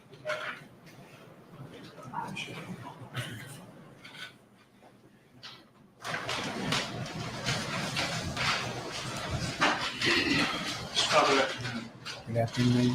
Let's talk a little bit more about your family. When did you and Brenda meet? 95. And we heard from Ken Dees how you kind of met. How long did you date before you got married? We got married in November of 96.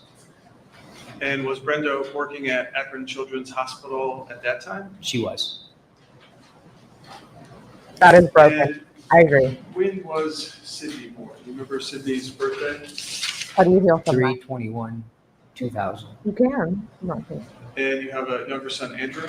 Yes. He was born 3-4 years later, 3.5, 9/12/2003. 9/12/2003. He also graduated from St. V. Correct. He's a student now at Kent State. Correct. Let's talk about Sydney. We heard that she went to St. Sebastian's for elementary school and middle school. Correct. What kind of student was she first K through 8? Oh, Lily, I love you. Imagine just a Thank standard elementary student. I'm sorry, that was a bad question. How about her grades? Did she do well? She did well. academically? Academically, she did well. And then you guys made the decision to send her to St. V. Yes. Tell us about that. Well, how did you end up at St. V? Just don't join the Parochial Discord under schools, any of my they do like a day where they shadow at one of the other parochial schools. And on her list were St. V and Hoban, and she ended up Someone really liking St. V a whole lot more. So it was more family. Okay. And how would you describe Sydney as a kid in high school? Extroverted, loud, introverted, shy? How would you describe her? Quiet and shy. And we heard that Sydney was also involved in some extracurriculars. She played soccer and lacrosse. She played soccer at St. V for 4 years, lacrosse for 1 year. Do you remember Sydney having any concussions as she was playing soccer? Yes, Do you remember how many? I think 2.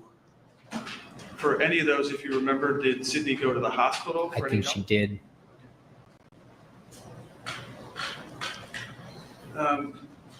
We talked about Sydney and her grades. Can I approach? Let me hand you Defendant's Exhibit A.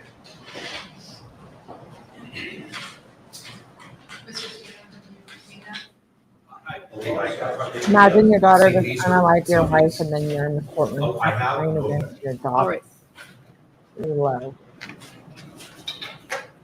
Oh no. Judge, just a little help. What happened like this?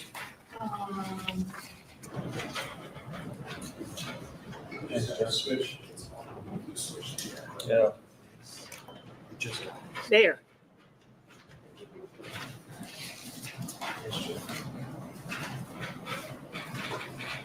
What's going on? Okay, she doesn't seem well at all. Can you see that screen in front of you, sir? I can. Okay. And you have a physical copy of that in front of you, right? I do. Okay. I know it's hard to see on the screen, but these look like Sydney's grades, freshman, sophomore, junior, senior year. Yes. And it looks like maybe the lowest grade's a B. Yes. And okay. if we It's just a B. look Chill out. for Sydney's GPA. Everyone chill out. Chill out. Chill out. You can still go to college. And The second page there, 3.828 or 78, 3.8. Did I say that not right? being inconsistent. That sounds right. Yes. Okay. Life is And her ATC score was a 27. Yes. She was an exceptional student. She was. And when you guys were together as a family, did you guys take vacations? What did you do as a family during summer break, during breaks when Sydney wasn't in school, Andrew wasn't in school? Tell us about that. Spring breaks, we just hung out at home and did stuff together. Once every summer, though, we'd go on a family vacation, either to Disney or the beach. Okay. And I just want to show briefly for the jury just 2 photos. Defense Exhibit B. Can you tell us who are those folks? Me too. Yay! And Cindy, Brenda, me, and Andrew. Oh no. And defendants D, that's you. I'm sorry. That's not me. Sydney and Brenda. That's Sydney and Brenda in the backyard And that's when Sydney graduated from St. from Pete. St. V. Yes. That makes me like really sad. Sorry. I know that was like, and then went like really sad. But Could you describe, did Sydney have a job when she was working in high school or in early college? I'm crying. She would work down at the baseball team here, the Rubber Ducks, I believe. And tell us about Sydney's relationship with Brenda. It's almost unbreakable. They really were. They were unbreakable, really close. They were really close. That's heartbreaking. Did Sydney and Brenda argue? No, Did they ever have loud screaming matches? no, Did They were any arguments unbreakable. did they ever get physical? no, Oh, I am Was with that them. a part of who Brenda was or could be? not in the least. Was before March 3rd violence a part of who Sydney was or could be? No. So let's talk about Mount Union. Sydney, They were unbreakable. We question it all the time. You get sick of me hearing it from me, but like nurture versus nature. Are people born evil or do they become a factor of like their environment, you know? Is someone just born evil straight out of the womb? Or is it mental health? Are people born with mental health issues? Or is it something to develop at some time, whether it's in the womb, whatever you believe about pregnancy? I'm a science major, so you're not going to catch me being like, I don't believe in science. I definitely do. And it's most of the time it's accurate. It's facts. That's why there's like research studies and et cetera, right? So I feel like, what is it? Why would you stab your mom and slash her throat 30 times? But we see true crime all day, right? We cover cases here all the time, brutal ones too. It's just like, I think when it hits starts Mount Union her freshman year is 2018 to 2019. Okay. Sounds It's correct. gross to talk about uncomfortable And you topics. become aware, you didn't know at the time, but her grades start to slip. And I love you all for being here and being open Back and being then? receptive, Yeah. I was on. being open-minded. Okay. It's So hard you for didn't know people. her GPA I'll fell stop to a teaching. 2.2 by the end of her freshman year. No. Stop preaching.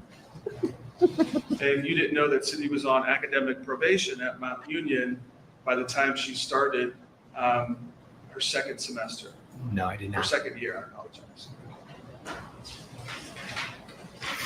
And you obviously didn't know that Sydney had been expelled in December of 2019. No, I shouldn't say expelled, I should say suspended for academic reasons. I did not know. So Sydney comes home, she's there for Christmas break over 2019 into 2020, and never mentioned any problems at school. No. In fact, never mentioned that she had been suspended and Really couldn't go crying. back I don't to know. Mount Union. Correct. Was that Ashley Bennett who was crying? And you were having some No, issues so and some many cases difficulty, as you are said, like kind of logging into the system. The portal, yes. But I am sad for this case. And you eventually, around March, kind of talked to Sydney about, hey, I've heard that you're not there anymore at Mount Union. In March, yes. And Sydney still denied that she was at Mount Union. I'm sorry, she denied being suspended from Mount Union. Yes. And then you talked about calling Brenda and that phone call that you had. You were there and saw Sydney on March 3rd before she got into the EMS at the bottom of your driveway. Oh, yes, And we saw the body cam of Sydney laying there on the driveway earlier this morning. Have you ever seen Sydney like that before? never. Sydney was taken from your house to Akron City Jail. I'm sorry, Akron City Hospital. I believe they never really told me where anybody was. And at some point, she's charged and you posted her bond to get her out. Yes, But Sydney didn't go home from the jail, is that correct? correct. She went to Portage Path, I believe yes. and Portage Path is a place where people can go for a 72-hour evaluation. Does that sound right? Sounds, Because once you post bond for Sydney, you're trying to figure out, well, where is she going to be? Where is she going to go? And she went from Portage Path to Akron General Medical Center, also called Cleveland Clinic. yes, And she was there from, I think, March 7th through March 16th. sounds right. And that was involuntary. Is that your understanding? That is, So Portage Path had Yeah, no, recommended that there's she no go signs into of involuntary schizophrenia. psychiatric Behavioral hospital. disorder, yes, nothing? And you're aware that there Sydney was Yeah. diagnosed by the professionals there with schizophrenia. there were two of them that talked to her that I talked to. Okay, so you talked to her treating mental health care professionals. Yes, Tony. Look, Tony. And Sydney, on March 16th, I think, was released from the psychiatric hospital and went to stay with your mother-in-law. correct. And Sydney has been with your mother-in-law ever since then. Ever since. So Sydney stayed while she was on mental health evaluation. She stayed with Brenda's mom. So if she was a danger, would you have someone in your family staying? If you knew that your granddaughter, your brother, your sister just committed a crime like this, would you be sleeping at night thinking like, oh, everything's normal, it's just my sister. She just stabbed someone to death tonight. It's night time. I don't know. I'd be like sleeping with one eye open, I'd be like, I love my sister, but the reality is, so, I think that speaks a lot in terms of that the family was supportive of her. That's where I was going with that is, if that's you, okay, kudos to you. Let's talk about it. I like it. But I feel like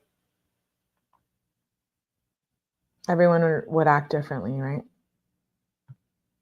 But she seems to have a supportive team throughout finding out, her dad finding out she was failing, and her mom, and then the grandma taking her in. Like, it seems like she had a lot of support. So I said it last night, it's sad that she didn't feel that and or see that, which again, it could be a mental health issue, but like, she had a strong support system, A lot of people don't have that and didn't have that growing up.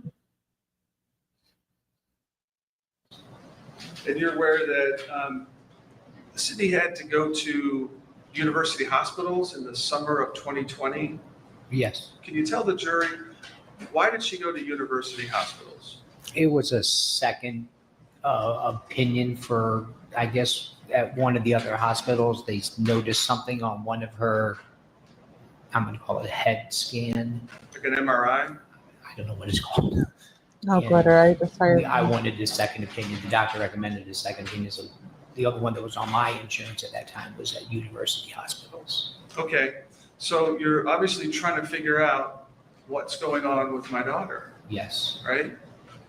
Is there something wrong maybe with the concussions, or did they talk about possibly epilepsy or some other No, I think issues? she did. She was on the epilepsy unit, so She Okay. passed it. She passed it. And You saw that last I time. think she was there for 6 days, the records tell that us. sounds correct. Not that look. And there was, after these MRIs and the testing, University Hospital said, it doesn't appear that she's suffering from epilepsy. Correct.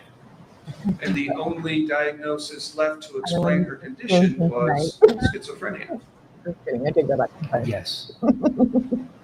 So after epilepsy is rolled out, So I can't after come the up diagnosis is made Okay. by Akron General Cleveland Clinic, Sydney's with Betsy. She's living with her.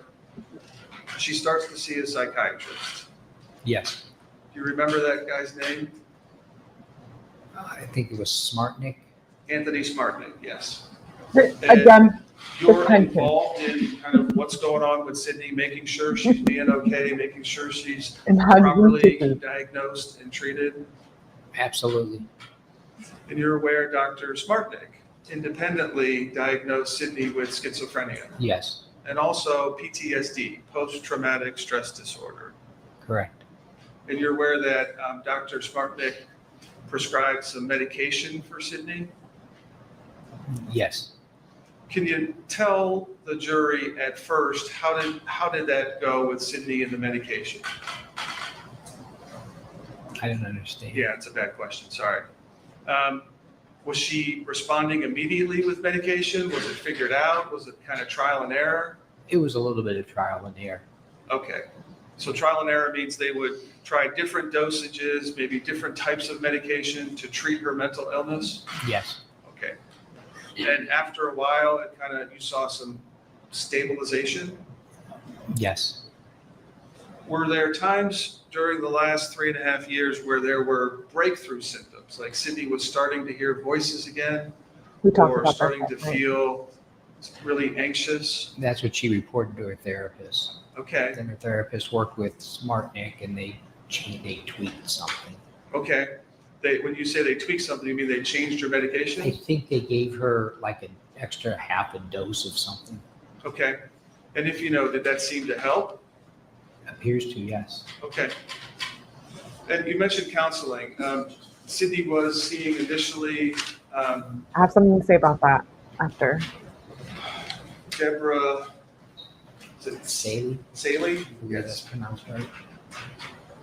And then Sydney is now seeing 𝗟𝗶𝗸𝗲. Correct. And they're continuing, Dr. Smartnick is continuing to treat Sydney for schizophrenia even as we sit here today. Yes.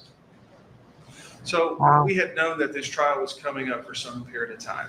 Can you tell the jury what you So it is and schizophrenia. Betsy According to her doctor. and Sydney's doctors tried to do to help her kind of deal with the stress of a trial? They gave her some techniques to help deal with it. One of the SmartNick prescribed an anxiety pill to help with that as well.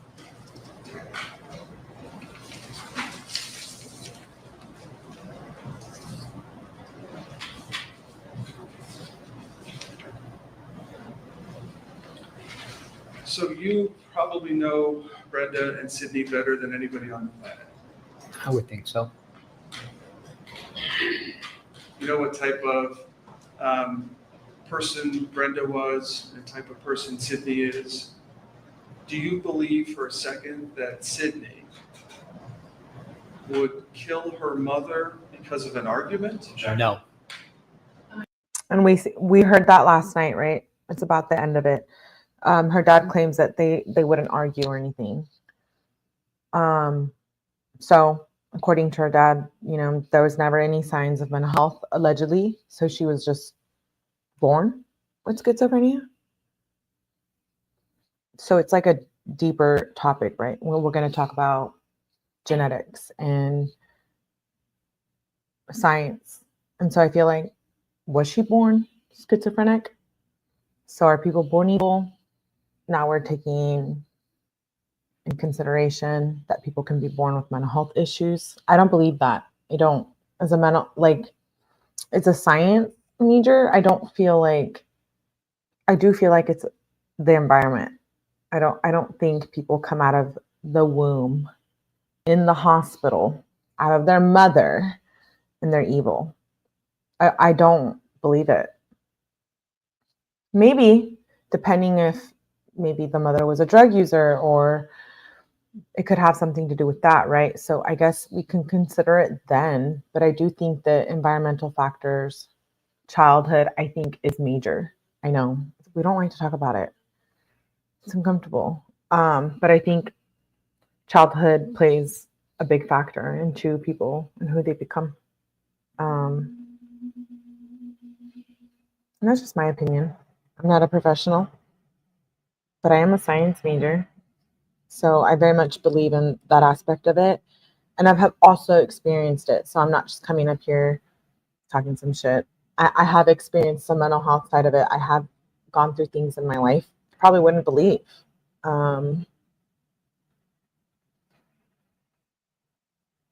Now I'm okay with it, you know, but it takes a lot. It takes a lot to like be comfortable with it and like talk about it and to like understand it. And so I do believe Sydney was having mental health issues, but I do also see intention and premeditation. I feel like staging the scene and all the lying months before, 2 semesters before, I feel like, was everyone around her so ignorant and oblivious, or did they miss the signs, or was she pretending that well? Like, we heard the best friend last night in the interrogation say there was a lot going on with her, right? We didn't know she was drinking and partying. We didn't know she had a boyfriend that cheated on her. Like, all of this could have played a role into it. It couldn't have just been the grades. So tomorrow we'll continue this. We just watched 2 of the testimonies tonight, and we're going to continue watching just the main points of it. Tomorrow will be the next side, the other side of it, and the witnesses. And I hope you can be here. I hope you can be here and we can continue to have fun. It's such a good, it's nice to make a live and have like people who are like conversating and know what they're saying and giving their opinion and not being afraid of that, right? Like sharing our experiences and like talking about it. And you know that my channel's like not the place to come here and like bully anyone, dox anyone, or be gross. We're a good community here, and I'm very proud of that. And I love that we can talk about things like this that are uncomfortable. You know, and I know a lot of you in chat personally, and so I feel like we've talked about our issues, and so I feel like it's important to recognize that, you know. And so I'm grateful for you being here. We're not going to get emotional. We're going to continue on the trial tomorrow. We have some more Jamie calls coming up. We have a couple new cases coming up this weekend that you may have never heard of. And then, I don't know, maybe we'll do a little vertical here and there. Like, it varies on my mood, you know? Like tonight, maybe I want to do a vertical. Not like last week's where I had to delete it, but like maybe we'll do a vertical and have like a little one-on-one. Like, I like it. We like it. You like it. I like it. But I appreciate you guys for being here. In all seriousness, you know, mental health is a real thing. Like I said last night, you know, to all the victims, well, Brenda Powell, and to everyone who had to deal with that situation and everyone who has dealt with mental health issues, childhood trauma, anything, you know, like hugs, loves. I understand. I'm not ever going to judge anyone on any of that. So everybody's different for sure. The staging the scene shows me she knew what she did wrong. You can, Fem, do we remember Robert? Not a vertical, but we're not going to talk about that. We don't allow that here. We don't allow doxing. We're not going to allow bullying. We're not going to allow any of it here ever. It's not welcome. But you all are welcome, and I love you, and thank you for being here and like hanging out and supporting my channel. Bun Bun, thank you for gifting. Shout out to you. Bun Bun has always been such a great support of the channel. You know, there's people you meet on here before you start doing streams or before the Adam Predator situation. If you don't know about that, probably go back and become a member and watch the lives. I do want to touch back on that. I feel like there's a little bit of unlived trauma there. We're going to talk about it. And I'm also not okay with like people on the internet thinking that they got away with it and they want to sit back. pretend like it never happened. Any of it, right? If you see something, say something. Stand up for what's right. Be different. I very much welcome that on my channel, and I very much have this conversation with a lot of my best friends all day long. And so, you know, just do the right thing. And so thank you for being here. You did the right thing tonight by being here and hanging out.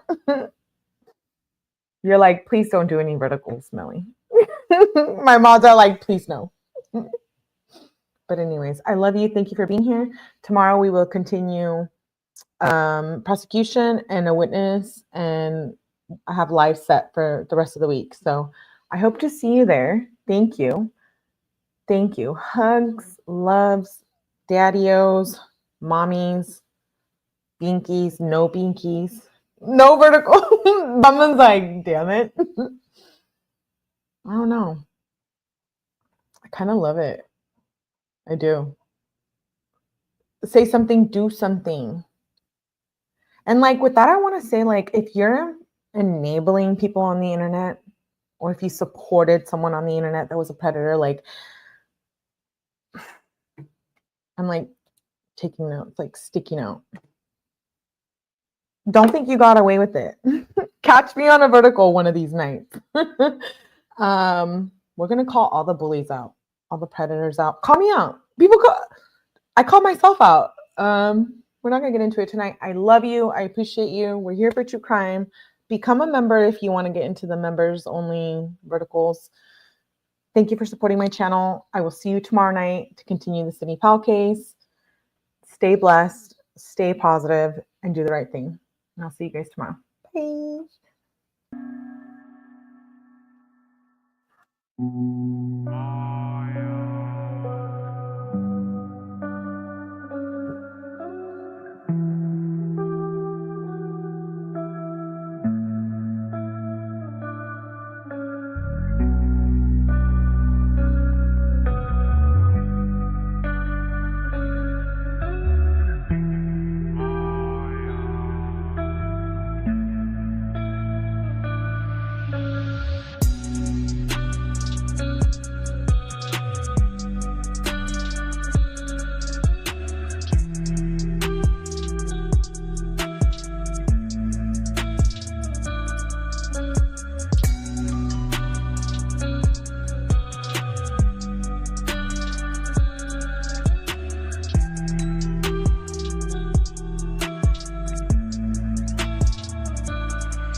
Mm-hmm.